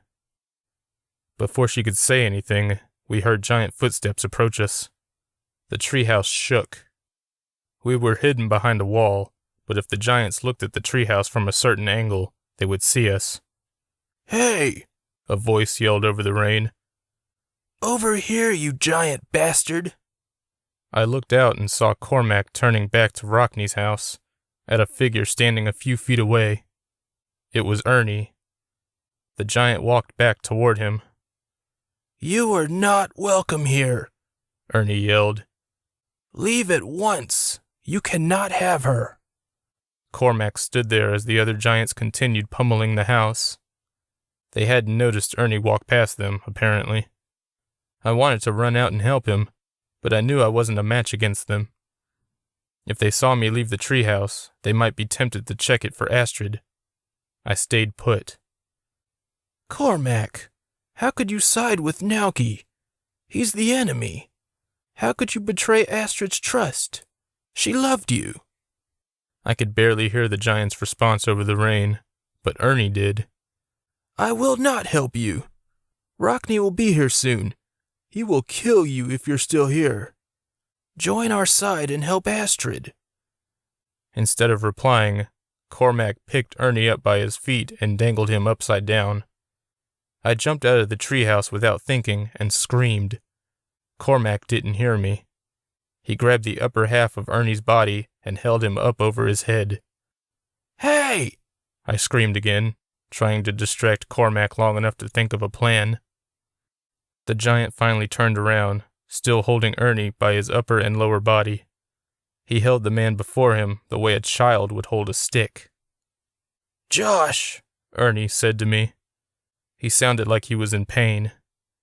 "Get Astrid away from here."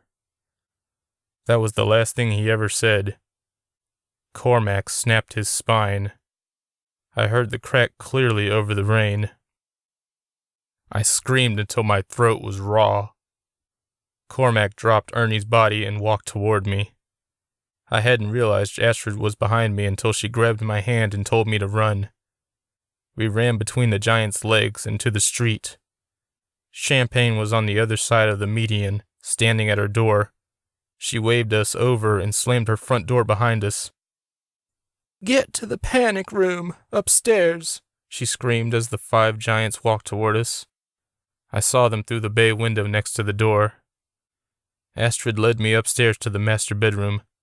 There was a large metal door on our left. I pulled it open and followed Astrid inside. "What about Champagne?" I asked her. She knows what she's doing. Astrid searched the steel walls around us. The panic room wasn't very large, maybe the size of my bedroom. "This room probably won't protect us from giants," I said. "They nearly destroyed Rockney's house." I know. We're not staying here. She found what she was looking for, a big red button behind a hidden panel. She pressed it. Suddenly, we were in a different room, much darker than the last. "What happened?" I asked. I just transported us to another house. It took me a moment to understand. Which house? An abandoned one at the end of the street. The giants don't know we're here. All the houses connect to this one, in case we need to make a quick escape. But we can't travel to any house from here. It's one way. She opened the door and looked around. The room was empty and dusty, and I guessed it had been a long time since someone lived here. Astrid wiped her eyes furiously. I couldn't tell if she was crying. She was soaked with rainwater. But I took her hand anyway. "I'm sorry about Ernie," I said. Thank you. Just then, a bright light shone through the nearby window. There was a loud, thunderous roar, and the floor shook. Dust rained down from the ceiling. "What's that?" I asked. She smiled. It's Rockney. He's back. Chapter 21. We stood outside the empty house and saw a small mushroom cloud in the center of the village. We ran toward it, and I noticed we were in a far corner of the neighborhood. The rain stopped as we ran up the main street toward Rockney's house. He was standing in front of his ruined house, a pile of dead giants in his front yard.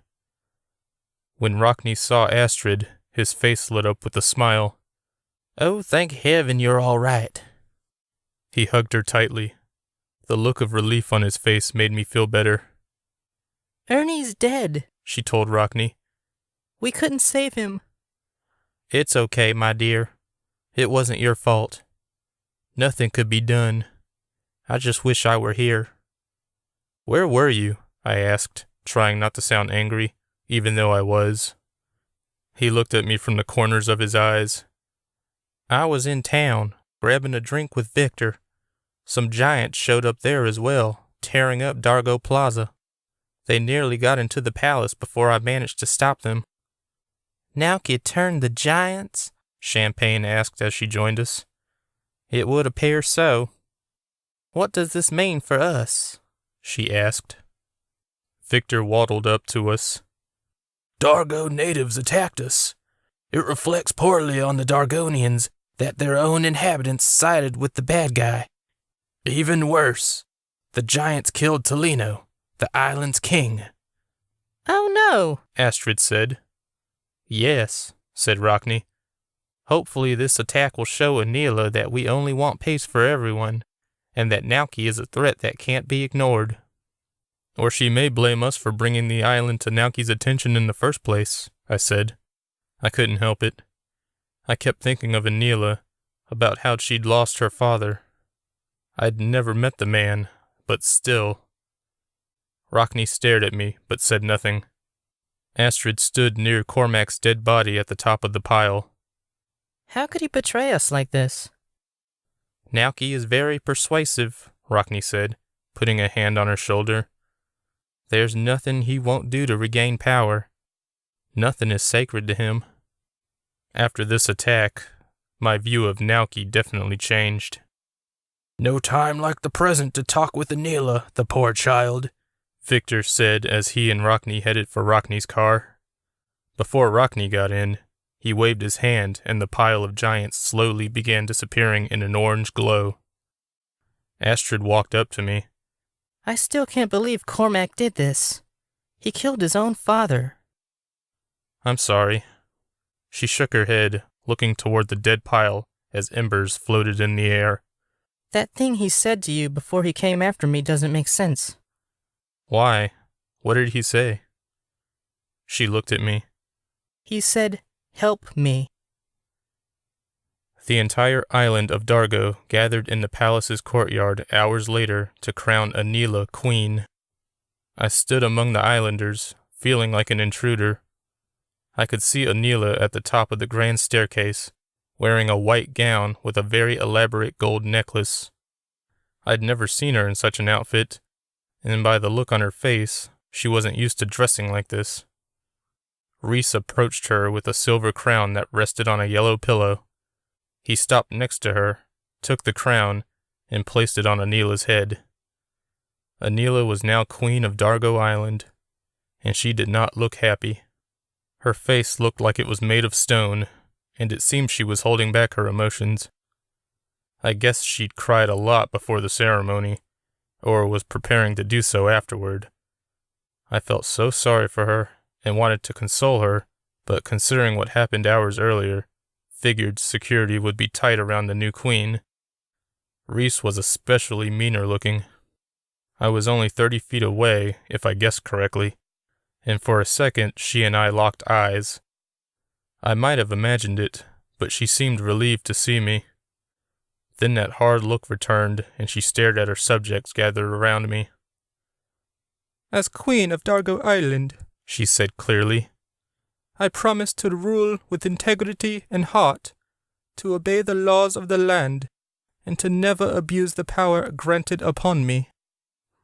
It was a short speech, and Anila must have memorized it a long time ago, awaiting the day she would have to say it.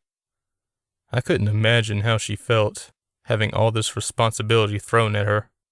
Her father was dead. Ernie was dead. The Bells were dead. Though there was nothing I could have done for Tolino, I felt responsible for Ernie's death. My presence at the gatehouse did nothing to strengthen the barrier around the village, like it was supposed to, and I'd had the chance to save my coworker and friend in Rockney's backyard. Instead, I hid in the treehouse like a coward until it was too late. As the crowd cleared out of the courtyard, I made a decision. I was going to leave Dargo Island and never return. It had been 2 weeks since I'd left the island without saying goodbye to anyone. Well, I told Rockney so he could fill my vacant spot. So much had happened, and I knew I'd never truly forget, but I could move on. I would miss Rockney, Anila, Champagne, Victor, and Astrid, but I just didn't feel safe there anymore. Rockney was sad to see me go, but he understood.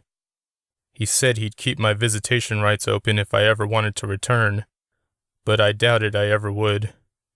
It was good to know I could go back without fear of melting the way Trick did, though. And Rockney let me keep my memory. I still had the amulet that protected me from Nauki, but I rarely wore it. I didn't expect him to bother me anymore, especially if he knew I no longer worked on the island. Esteban and I hung out a lot more, and I could tell he was happy I no longer had that job. He knew it was the same job that killed his grandpa, even though I never confirmed it, but we chose never to talk about it again. He'd made peace with it, partly because he had no proof. Otherwise, The police would be all over it. To be honest, I almost told him everything. I didn't work on the island anymore and didn't care what happened. Being attacked by a melting man and watching a friend having his back snapped by a giant had that effect on you. Christy and her husband got back together and decided it was time they lived alone. Not having a job definitely hurt my ability to pay rent, so I decided to move out. Luckily, my parents lived down the street. It only took 2 days to move in, and I was glad I lived light. Most of my possessions consisted of books and Blu-rays, many of which I'd sold off since quitting my job. Most of my books were on my phone anyway, thanks to ebooks, and I spent a lot of time reading them. I even managed to finish that book I'd spent a year on, with a little help from the audiobook version. Reading the text while listening helped me retain the words. I felt more relaxed than I had in months. I kept the book I'd bought on the island, even though it did nothing but remind me of that place. Whenever I got too relaxed, though, I wondered why the giants were able to enter the village so easily. Why had the barrier failed? It was supposed to be stronger with me there, right? With a human there, I reminded myself. I set down my phone, forgetting the book I'd been reading. I'm human, right? I asked myself. A knock on my door startled me. I told whoever it was to come in. My mom opened the door and smiled at me. How are you doing, honey? Good. She closed the door behind her and sat at the foot of the bed. I've been thinking a lot about what you told me, about the tornado. About dying and coming back to life, I guessed. She closed her eyes and nodded. I felt bad for phrasing it so bluntly. I wish you'd told your father and me sooner, but I'm so happy you're okay.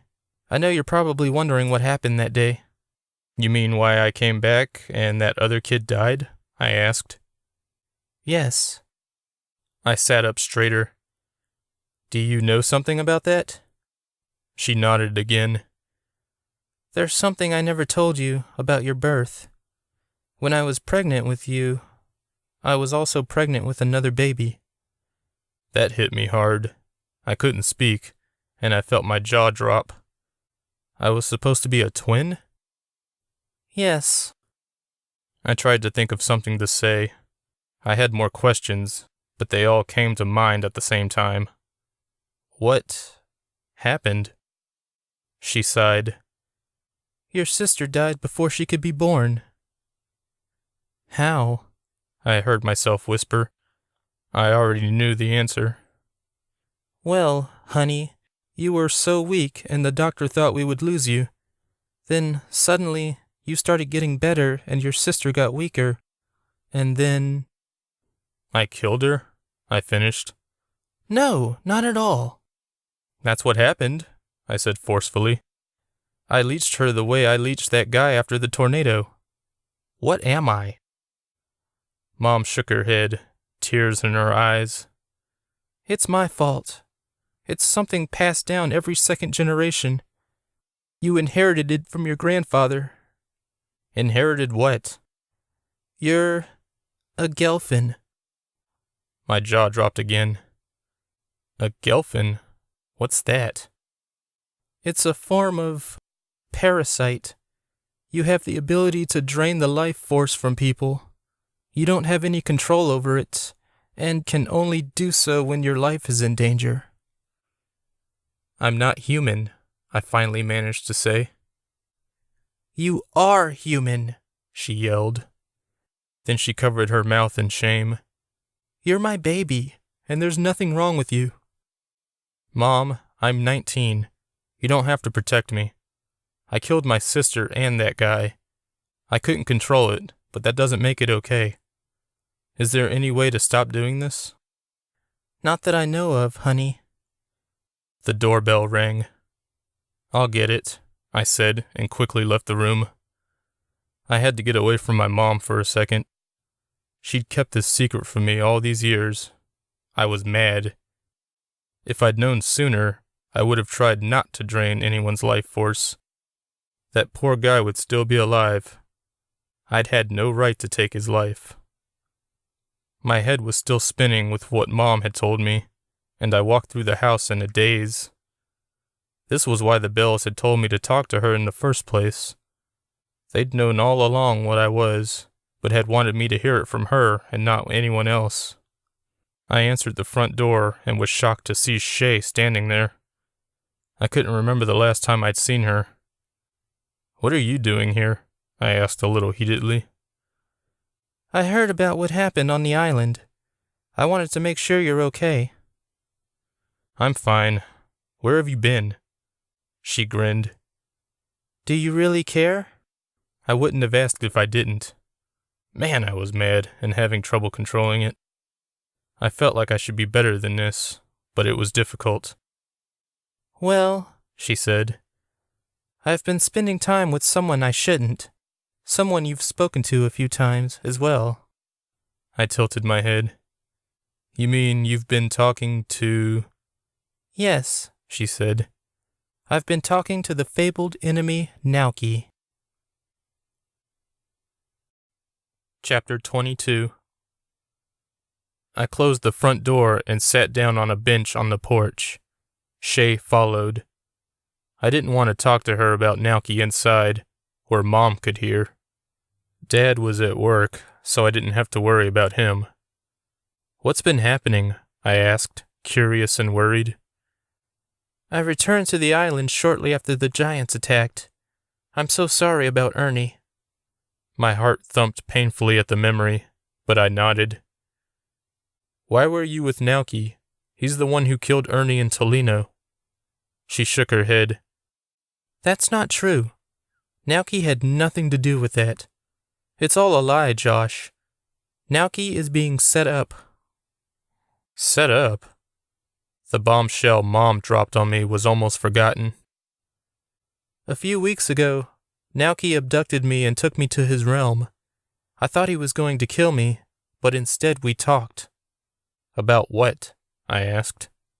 About how Rockney is trying to kill him and take his place as the nature demon. That's old news. Even I knew that was Rockney's plan. But what you don't know is that, all this time, Rockney has been secretly planning to turn Dargo Island against Nauki in order to gain its support. Rockney made the giants attack, not Nauki. My eyes grew wide. That I did not know. Do you have proof? I was with Nauki when the attack went down. We watched. Watched? From where? The clouds. Nauki has known for a while where the island is. He can even approach it, but can't step foot on the land. We watched the giants attack, and even I could see Rockney's magic all over everything. He used compulsion to get Cormac and the other giants to attack the islanders. He allowed them to get through the village's barrier. I shook my head in denial. The barrier failed because I'm not human. You're a Gelfin, I know. I looked at her quickly. You know? I didn't know until the day you died and then returned. The moment that other boy... Died? She nodded. That wasn't your fault. That was the first time you'd used your power, and it wasn't under your control. It was the second time, and just because I couldn't control it doesn't mean it wasn't my fault. But whatever. Don't whatever me. Just listen. The barrier is enhanced by humans, and even you powered it. The barrier is supposed to keep out anyone who acts as a threat to Rockney or the other residents. The reason it didn't work is because Rockney allowed them in. To scare the Dargonians into joining his cause against Nauki? I asked. Yes. So, Rockney's the bad guy, not Nauki? Shay sighed. Yes, unfortunately. He killed the Bells because they were onto him. He used Trick as a cover. I looked at her from the corners of my eyes. How do I know Nauki isn't using you against me to join his cause? How do I know he isn't the bad guy? She shrugged. You just have to trust your instincts, Josh. I stared at her. I barely knew her, but she had introduced me to this magical world of wizards, dwarves, and nature demons. "Why are you telling me this?" I asked. "I need your help to stop Rockney." A tear slid down my cheek. "I don't want to help." "You don't mean that." "I do." I got up and went back inside, leaving Shay alone on the porch. I dreamed about Nauki that night, of course. I had only myself to blame. I didn't put on the amulet before going to bed. Deep down, I wanted to talk to him. Even though I told Shay I didn't care, we both knew I was lying. I couldn't get Dargo Island out of my mind, and I doubted I ever would. Nauki showed up as Estevan again. We were in a tornado funnel, spinning a few feet off the ground. I got a little nauseated and tried to focus on my friend's face. "Shay spoke with you?" Nauki asked from Estevan's lips. "Yes. What's going to happen now?" "We're going to storm Dargo Island tonight and capture Rockney." "You're going to use Shay?" "Shay and someone else."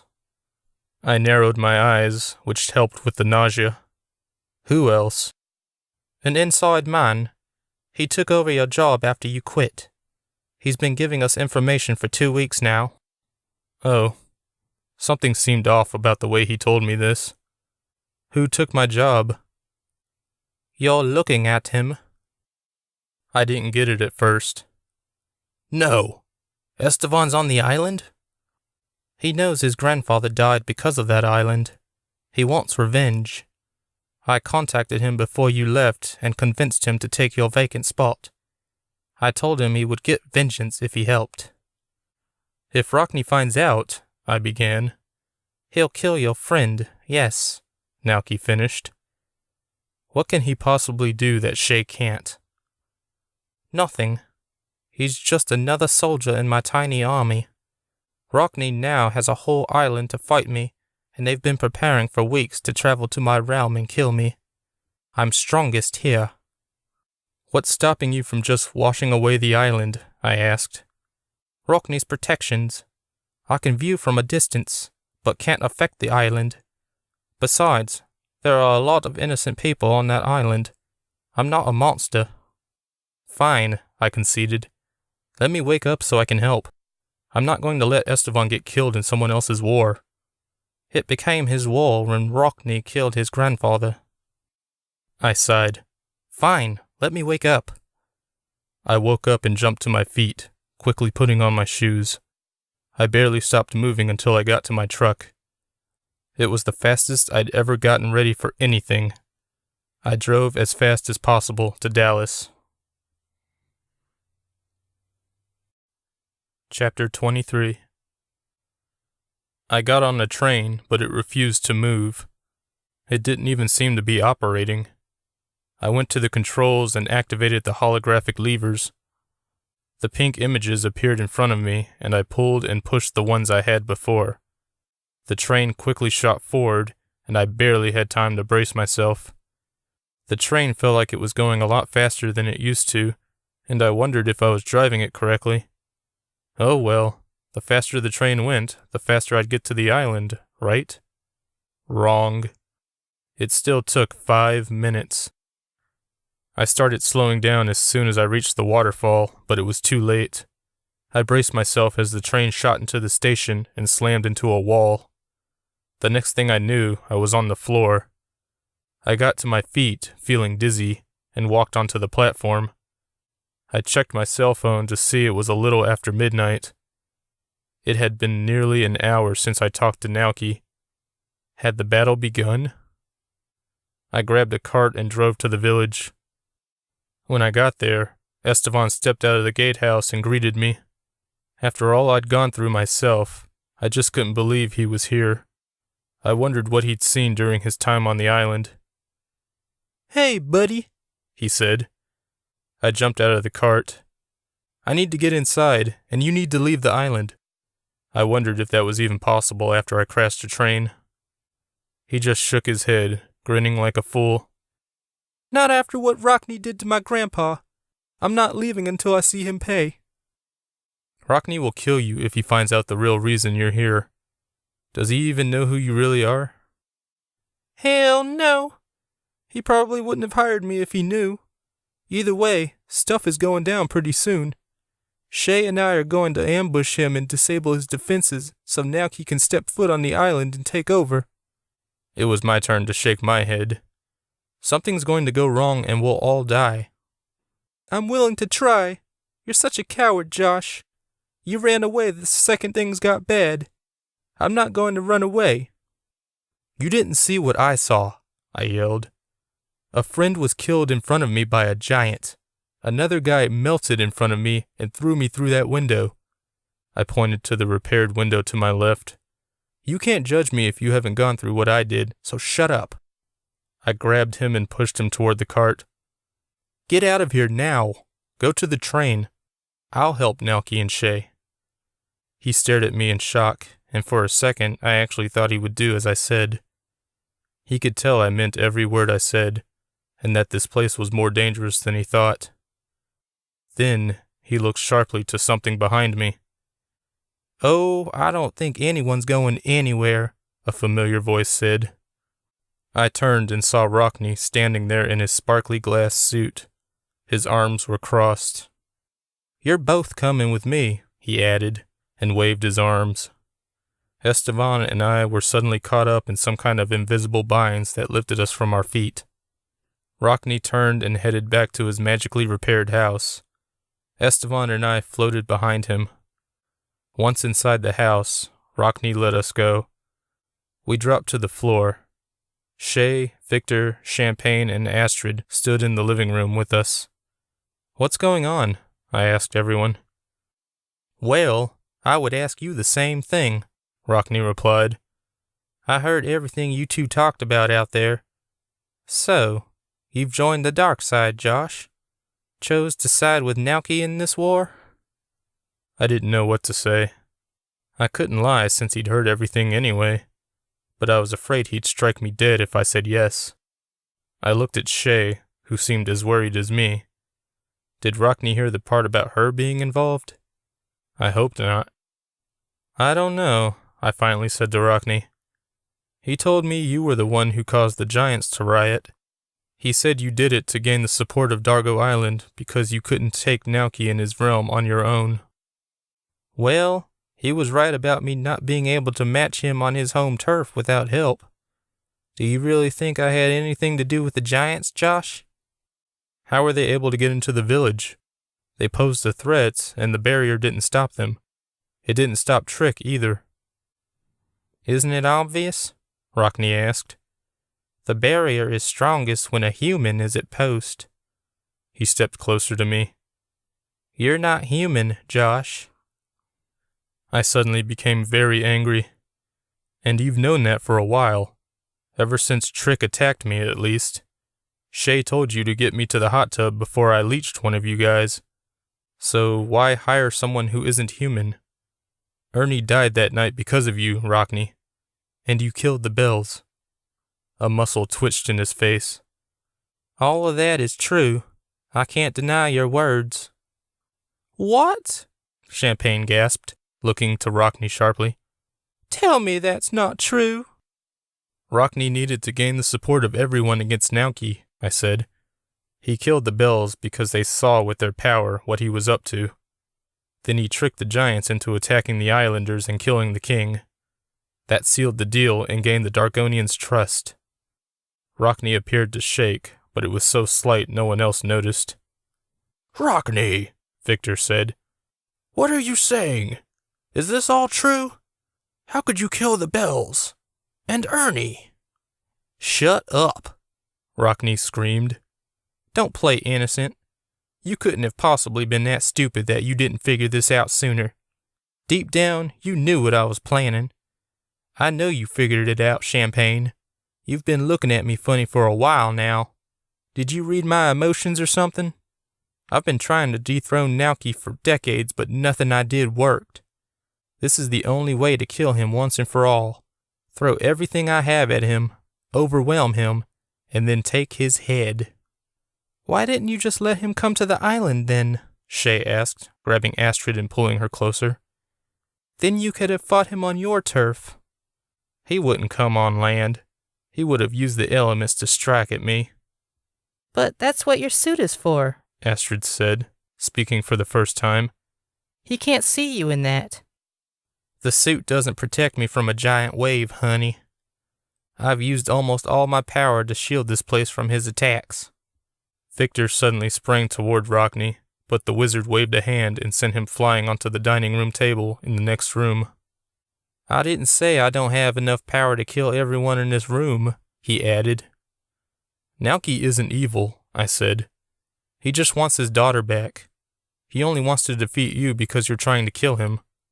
Why can't you two live in peace? Rockney stared at me, and it actually looked like he was contemplating my words. Then he said, Because he's my brother, and we were destined to destroy each other. I would say I was shocked, but I wasn't.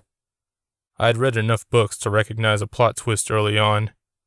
Naoki gained the throne, and you didn't, I guessed. And you think I'm jealous, Rockney guessed. Well, I suppose I am.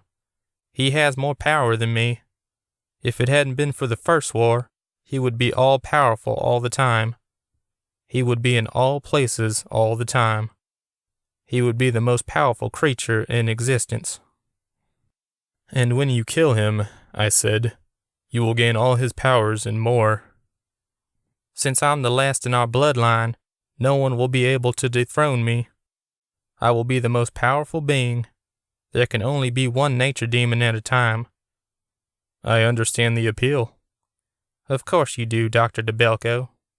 How are you going to make all of us do what you say? You had to have used a lot of power controlling the giants. And you said your power is being used protecting the island? My magic may be weak, Rockney said with a smile, but my potion-making skills are still top-notch. I learned a few things from you, Champagne. I used them to control Cormac, after all. Since he was so big, it took quite a few applications. I worked on him every time he came to visit Astrid. Then I used him to influence the others to kill the king. Giants are pretty easy to get riled up, except when it comes to battling Naoki. I had to get them out of the way. He waved his hand at the dining table, and 6 cups appeared. There was purple liquid inside each one. I'm not drinking that, Esteban said. I gave him a look that shut him up. You can either drink my potion and join my army, Rockney said to him, or you can die, like your grandfather. I heard Esteban's knuckles crack as he made fists. I shook my head at him, and he relaxed slightly. I don't actually need any of you, you know, the old wizard continued. I'm giving you a fair choice here. I gave Mark the same choice when he found out about me, but he chose not to help. I had to erase his memory, and, well, he'd been on the island so long. The effects weren't kind. What did you do to Mark? Astrid asked, suddenly angry. I remembered that she had been friends with him before I took his job. He's wandering the streets of Dallas. His mind is a mess. I visit him sometimes. He saw the furious look on Astrid's face and added, I've tried to repair his mind, but there's nothing I can do. Champagne helped Victor to his feet, and they joined Esteban, Astrid, Shay, and me at the table. We took our cups, looked at each other one more time, and then we drank. My feet moved without me telling them to. The only things I could control were my eyes, and I used them to see my friends walking in sync with me. We followed Rockney out of the village. I didn't know where we were going at first, but then Rockney muttered a spell and we were suddenly in the palace courtyard. The palace was directly in front of us. I could hear the waves behind it, where Anila and I had talked so recently. Rockney walked up the grand stairs, and Reese approached him. He spoke with the guard for a moment, and then Reese stepped inside the palace. When he returned, he told Rockney to follow him. The rest of us followed. Inside the throne room sat Anila. Her face was painted blue with yellow stripes over her eyes. a variation of the usual half-blue, half-yellow that seemed to be the norm.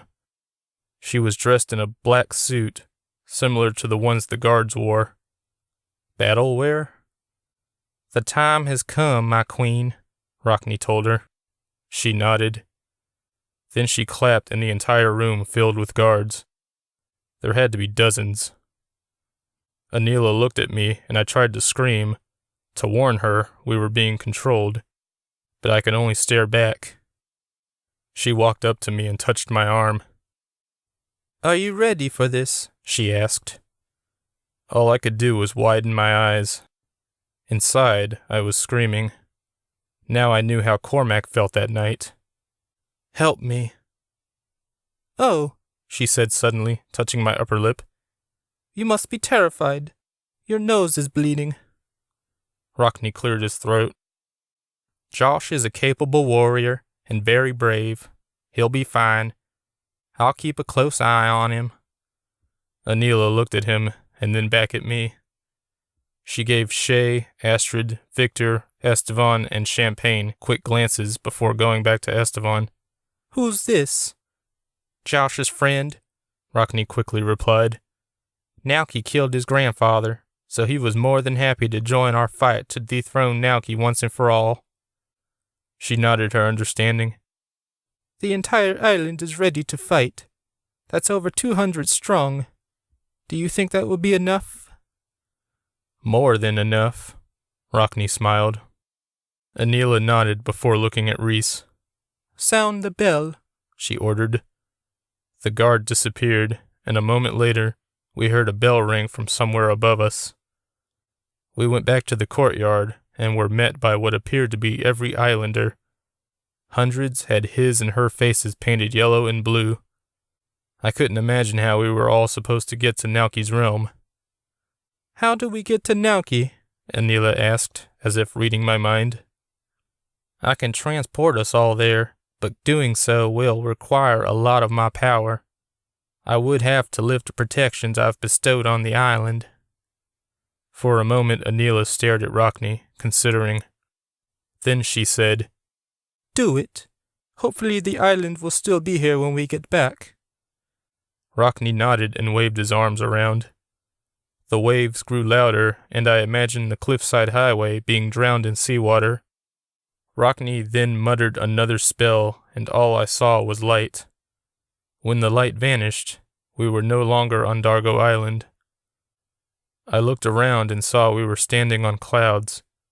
They were the brightest things I could see since it was still late. The moon was right behind me, so close I felt I could hit it by throwing a rock. Everyone stay close, Rockne shouted at his army.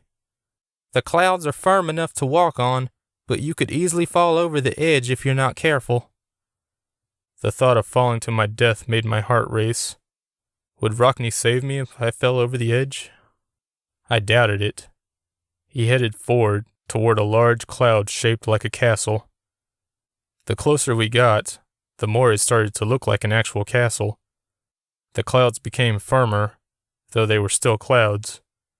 I was reminded of a dream I'd had as a kid, one where I lived in the clouds. Everything was made of the stuff. It had been a fun dream, but this was a nightmare. If Nauki died, Rockne would take over and become the most powerful being in the world. If only Nauki hadn't been weakened in the last battle. How had he gotten so easily weakened, though? If he'd been the most powerful being ever, what had been done to him? The only thing I could think of was the spell he put on Shay when she was pregnant with Astrid. That had been the last thing he'd done before he'd grown weak. At least, that's what I figured from Ernie's story. Nauki must have put a lot of passion into that spell. What if Nauki did need Astrid in order to regain his power? As we got closer to the cloud castle, I saw dark things running toward us. They stood out so much because of the white clouds. I saw at least 20 of them. Shay, Astrid, Champagne, Victor, Estevan, and I started running, and I knew it wasn't because we wanted to. The islanders gave a battle cry and started running after us. Rockne was making us confront the creatures. I wasn't too worried about myself. but I was afraid for my friends. They didn't have the power to leech someone's life like I did. If they died, they would be gone forever. I tried to fight Rockney's power over me, but his will was too strong. Naoki's army was 50 feet away, I guessed. In seconds we would collide. The creatures looked like gorillas. I was the first one to go down. The creature collided with me, and I definitely felt it. It bit my neck, which I also felt. I saw giant bat wings on its back, and I guessed it was a vampire. The islanders ran past me. No one was helping me. I was getting weaker by the second, and then I grew stronger just as fast. The vampire let go of my neck and collapsed next to me, gasping. It was dying. I jumped to my feet, fully restored. I hadn't noticed at first, but I had told myself to stand up. I looked around and saw the vampires giving the Dargonians a run for their money. Nearly a dozen islanders were lying dead on the cloud ground. My friends weren't among them. I ran after the two armies, which were moving toward the castle. One person ran up the stairs and into the keep's entrance, and I could tell from the shiny suit it was Rockney. I tried to run after him, but another vampire grabbed me by the neck and threw me over the edge. I started to fall, but stopped a few seconds later. I floated in midair for a moment, and then floated back up. The vampire that tried to kill me stared in shock before suddenly catching on fire. It fell over the edge just as I took its place on the firm cloud. Rockney stood a few feet away, his right arm raised in front of him. He saved me. Before I could move toward him, he turned and ran up into the keep again. I didn't know if he was aware I'd regained control of my body, but it didn't seem to matter. I wouldn't be able to catch up with him before he found Naoki. I tried to move around the battle, but there were so many fighting bodies in my way. So many Dargonians died in front of my eyes. Rockney's potion must have enhanced our ability to fight, because I saw Champagne and Shay taking out a couple of vampires each. I never would have guessed Champagne could move that fast. Victor swung his axe like nobody's business, cutting down vampires left and right. A couple of vampires ganged up on Anila, and I was about to help her, but Astrid appeared out of nowhere and killed them. I ran up to my friends. Astrid, my potion wore off. We have to stop Rockney from killing Naoki. She showed no sign of understanding me, though I knew she did. She went back to fighting the vampires. Anila, on the other hand, looked worried.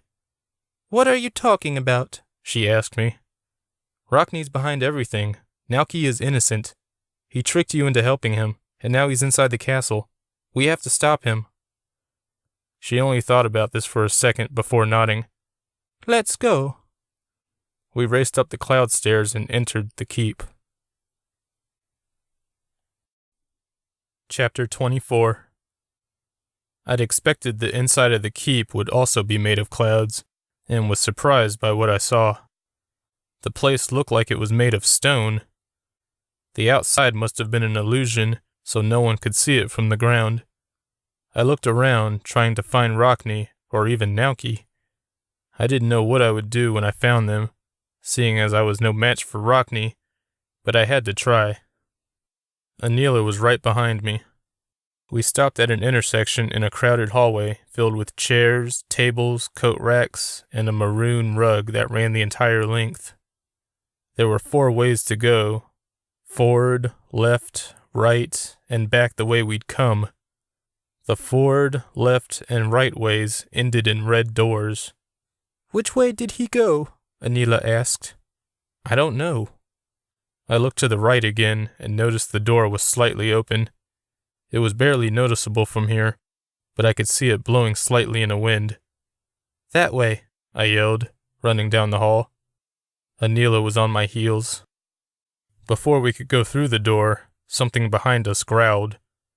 We turned around and saw a large wolf at the end of the hall. A werewolf.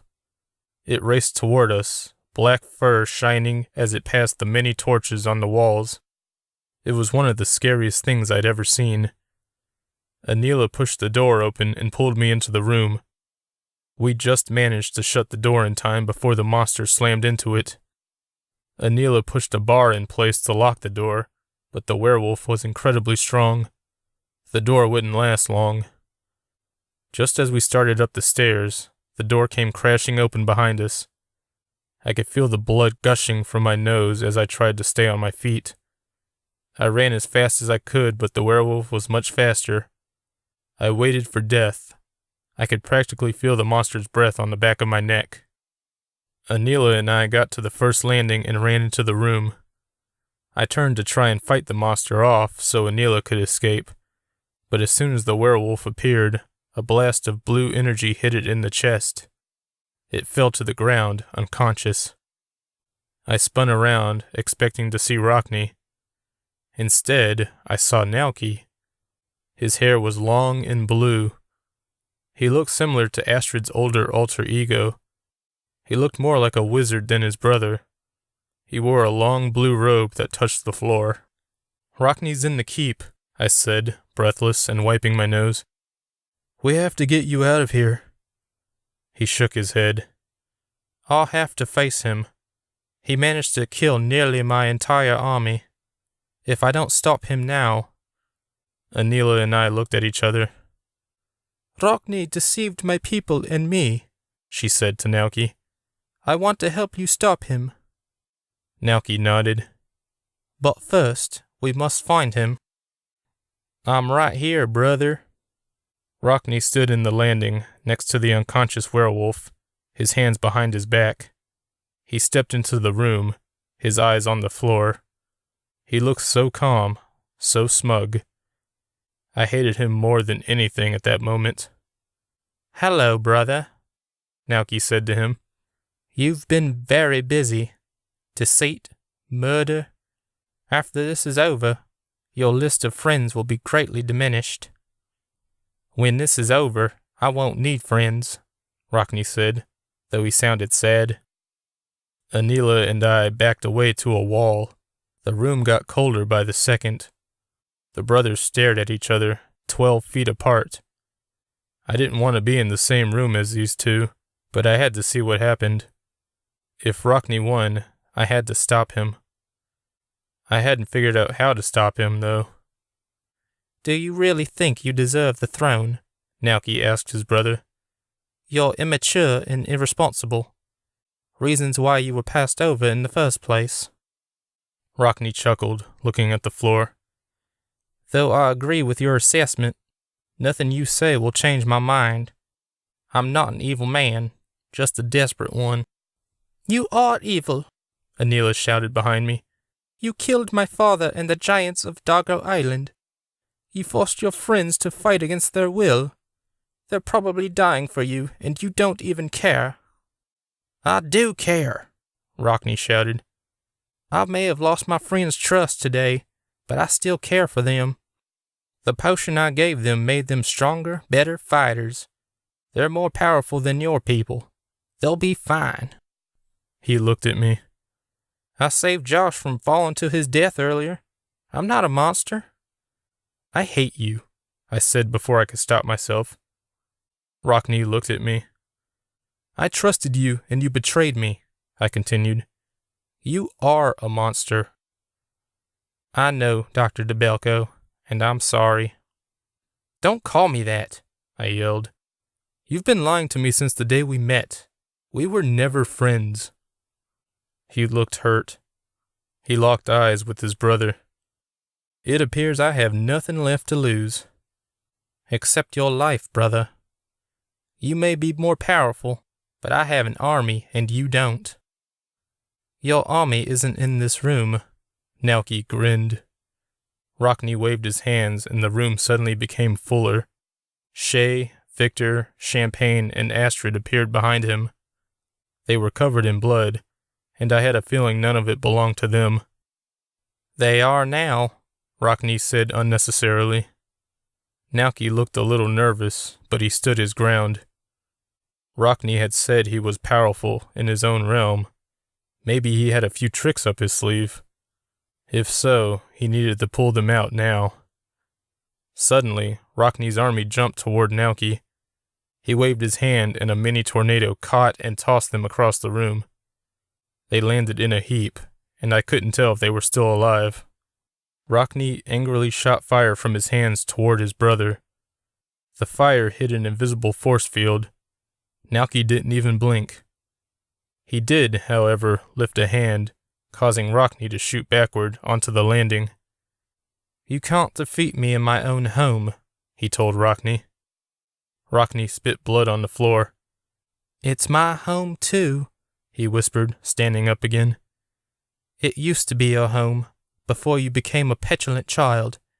You forced Father to banish you from this place. You could have stayed here with me, and perhaps gained the throne later on. You could have gone through the trial, but no, you had to have a tantrum and cause so much death and destruction." "Shut up!" Naoki looked at the pile of Rockney's army to the side. "I lost a lot of my power when I threw that curse at Shay. Most of who I am lies within my daughter. I can't get it back as long as Astrid lives." I didn't like the sound of that. "You're not going to kill her?" He looked at me with a disgusted expression. "Of course not. Though I don't know her well, I love her with all my heart."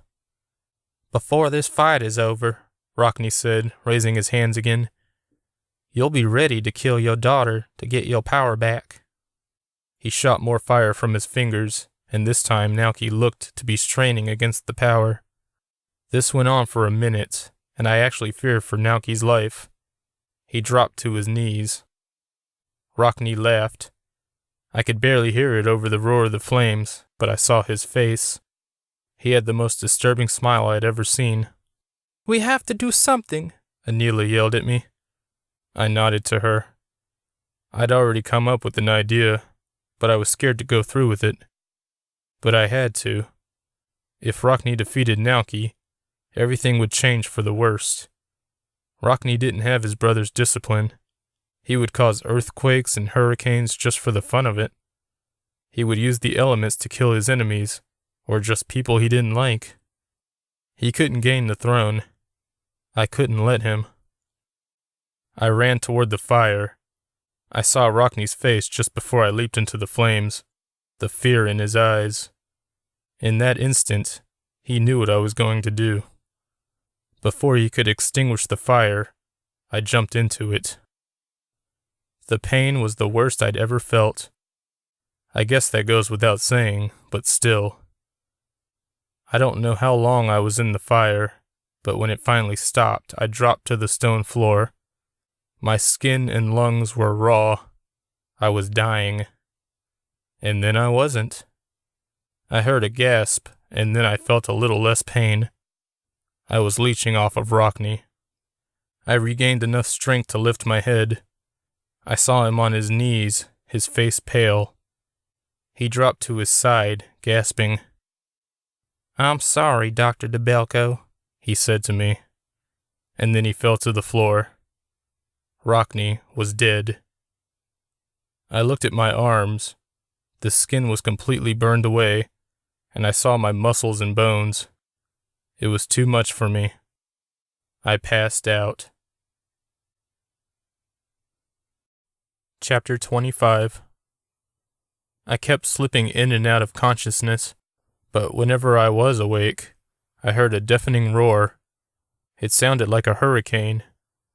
I saw large waves every now and then, and felt water splash on my face. I had no idea where I was or what was going on, but it didn't seem good. "We're almost to the hot tub," a familiar voice said. Was that Shay? I felt like I was being carried, and it hurt being jostled around so much, but I kept blacking out. Blacking out was awesome. When I woke up again, I saw Rockney's house. I closed my eyes again. When I opened them, I was being lowered into a hot tub. The bubbling blue water looked so pretty.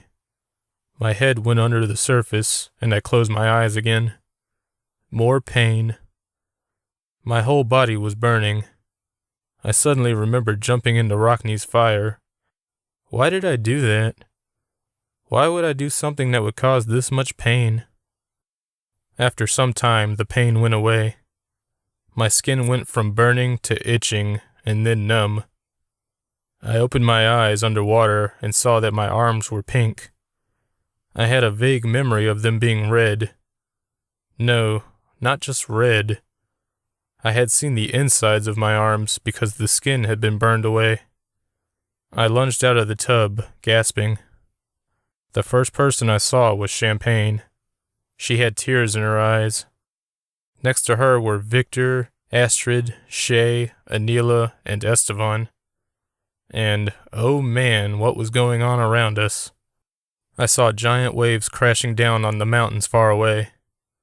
There was water in the yard, and the wind blew so hard I had to brace myself in the tub. "Rockney's magic is gone," Victor shouted over the wind. "The island isn't exactly in a prime location for this time of year." "Isn't there something we can do?" I yelled back. "I can," Estevan said in a voice that wasn't his. It was Nauki's. He turned and walked away toward the street. I jumped out of the tub and followed. Estevan stood in the middle of the street, waving his arms around. I noticed for the first time the clouds were red. They swirled to Estevan's movements, and then he pushed his arms outward, and the clouds did the same. That stopped the wind and rain, but not the waves, which were roaring toward us. Estevan braced himself and held up his hands in front of him. Just before the water reached the gatehouse, it stopped. It was like it hit an invisible solid wall. It was an amazing sight.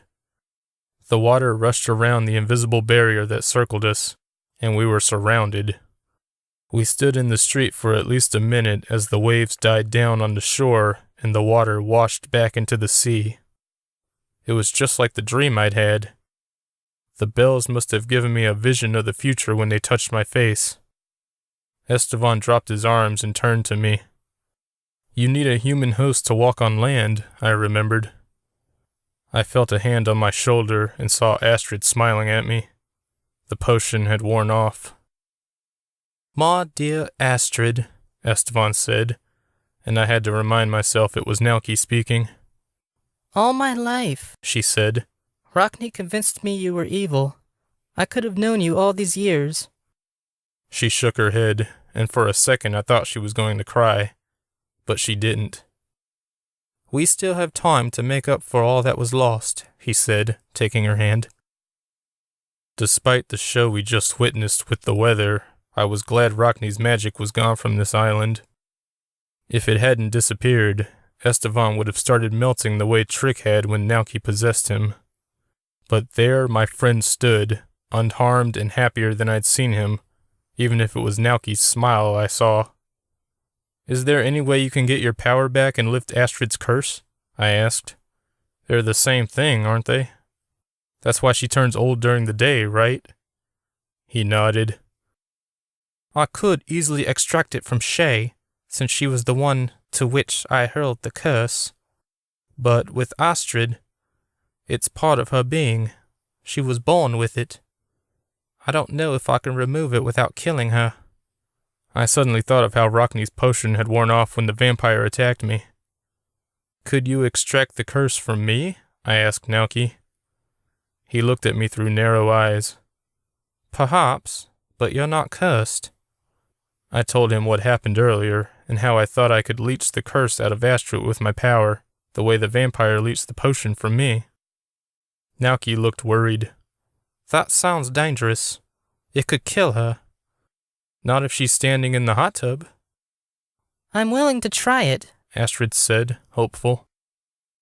Nauki looked from her to me, and then he smiled. "I guess it's worth a shot." Astrid stepped into the hot tub, and I stood directly in front of her. We stared into each other's eyes, and I could tell she was as nervous as me.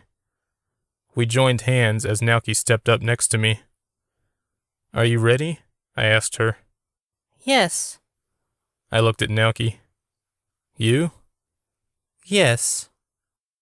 "Okay," I said, taking a deep breath. I'd never leeched anyone without being close to death, but I tried anyway. I had to learn to control my power once and for all. Perhaps I could keep from using it even if I was dying. If it was my time to go, it was my time. I couldn't continue to take other people's lives, even by accident. Oh, Astrid gasped. It had begun. Okay, I said, trying to comfort her. It's okay. I won't hurt you. Astrid's eyes grew wide and her face paled. The green in her eyes even lost some color. I hated seeing her this way and worried I wasn't doing it correctly. My body grew numb and I started gasping as well. I couldn't breathe. It's okay, I managed to say once again. It was one of the most difficult things I'd done. I was so weak. I could barely even stand anymore. After a moment, it was done. Astrid stood in the hot tub, the color returning to her skin and eyes. I, on the other hand, still felt weak. Naoki walked up to me and placed his hand on my forehead. I saw cyan-colored energy being extracted from me. It looked like vapor and was actually quite pretty. Did it work? I asked. Indeed, it did, Naoki said. He helped me up. So Astrid's curse is lifted? Yes. Thank you, Josh. You have righted many wrongs this day. I will never forget your bravery. I smiled at that. Of all the wrongs I'd committed, it felt great knowing I'd helped. I should return to my kingdom now, Naoki said. Be prepared to catch your friend. He may collapse once I leave him. Okay. And then Esteban suddenly collapsed. I'm embarrassed to say I just missed catching him, but I wasn't going to tell him that. Ready to go home? I asked him. Hell yeah, he said, but not heatedly. are you going back too? Astrid asked me. I noticed immediately that it was daytime and she was still her young self. I didn't know what to say. Rockney was gone, and Naoki was no longer a threat. The island was unified once more, and the village didn't seem to need guards anymore. Yes, I finally said. I should go back to my home. She nodded sadly. We'll miss you, Josh. I'll miss you. Feel free to come back any time, Sugar Wolf, Champagne said. I might even be able to teach you how to control your power. Really? I said, hopeful. Even though I'd managed to control my power in order to help Astrid, it was incredibly difficult. Any help was completely welcome. She shrugged. Well, anything's possible. I smiled and hugged her. Victor gave me a bone-crunching hug, and I tried to return it, but wasn't nearly strong enough. He laughed at my attempt. Thank you, Josh, Anila said then, for everything. I nodded. Then Esteban and I rode a cart to the train station. Luckily, the train still seemed in working order, despite my crashing it earlier. We took the 5-minute trip back to Dallas, but instead of following Esteban onto the platform, I stood on the train, staring at the myriad city people. Everyone seemed oblivious to us, just going about their lives like nothing bad had ever happened. It was calming.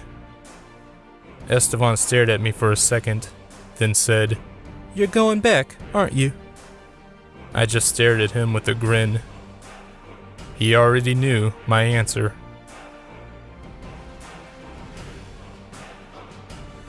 This has been Dargo Island, the First Tale, written and read by Jerry Hart.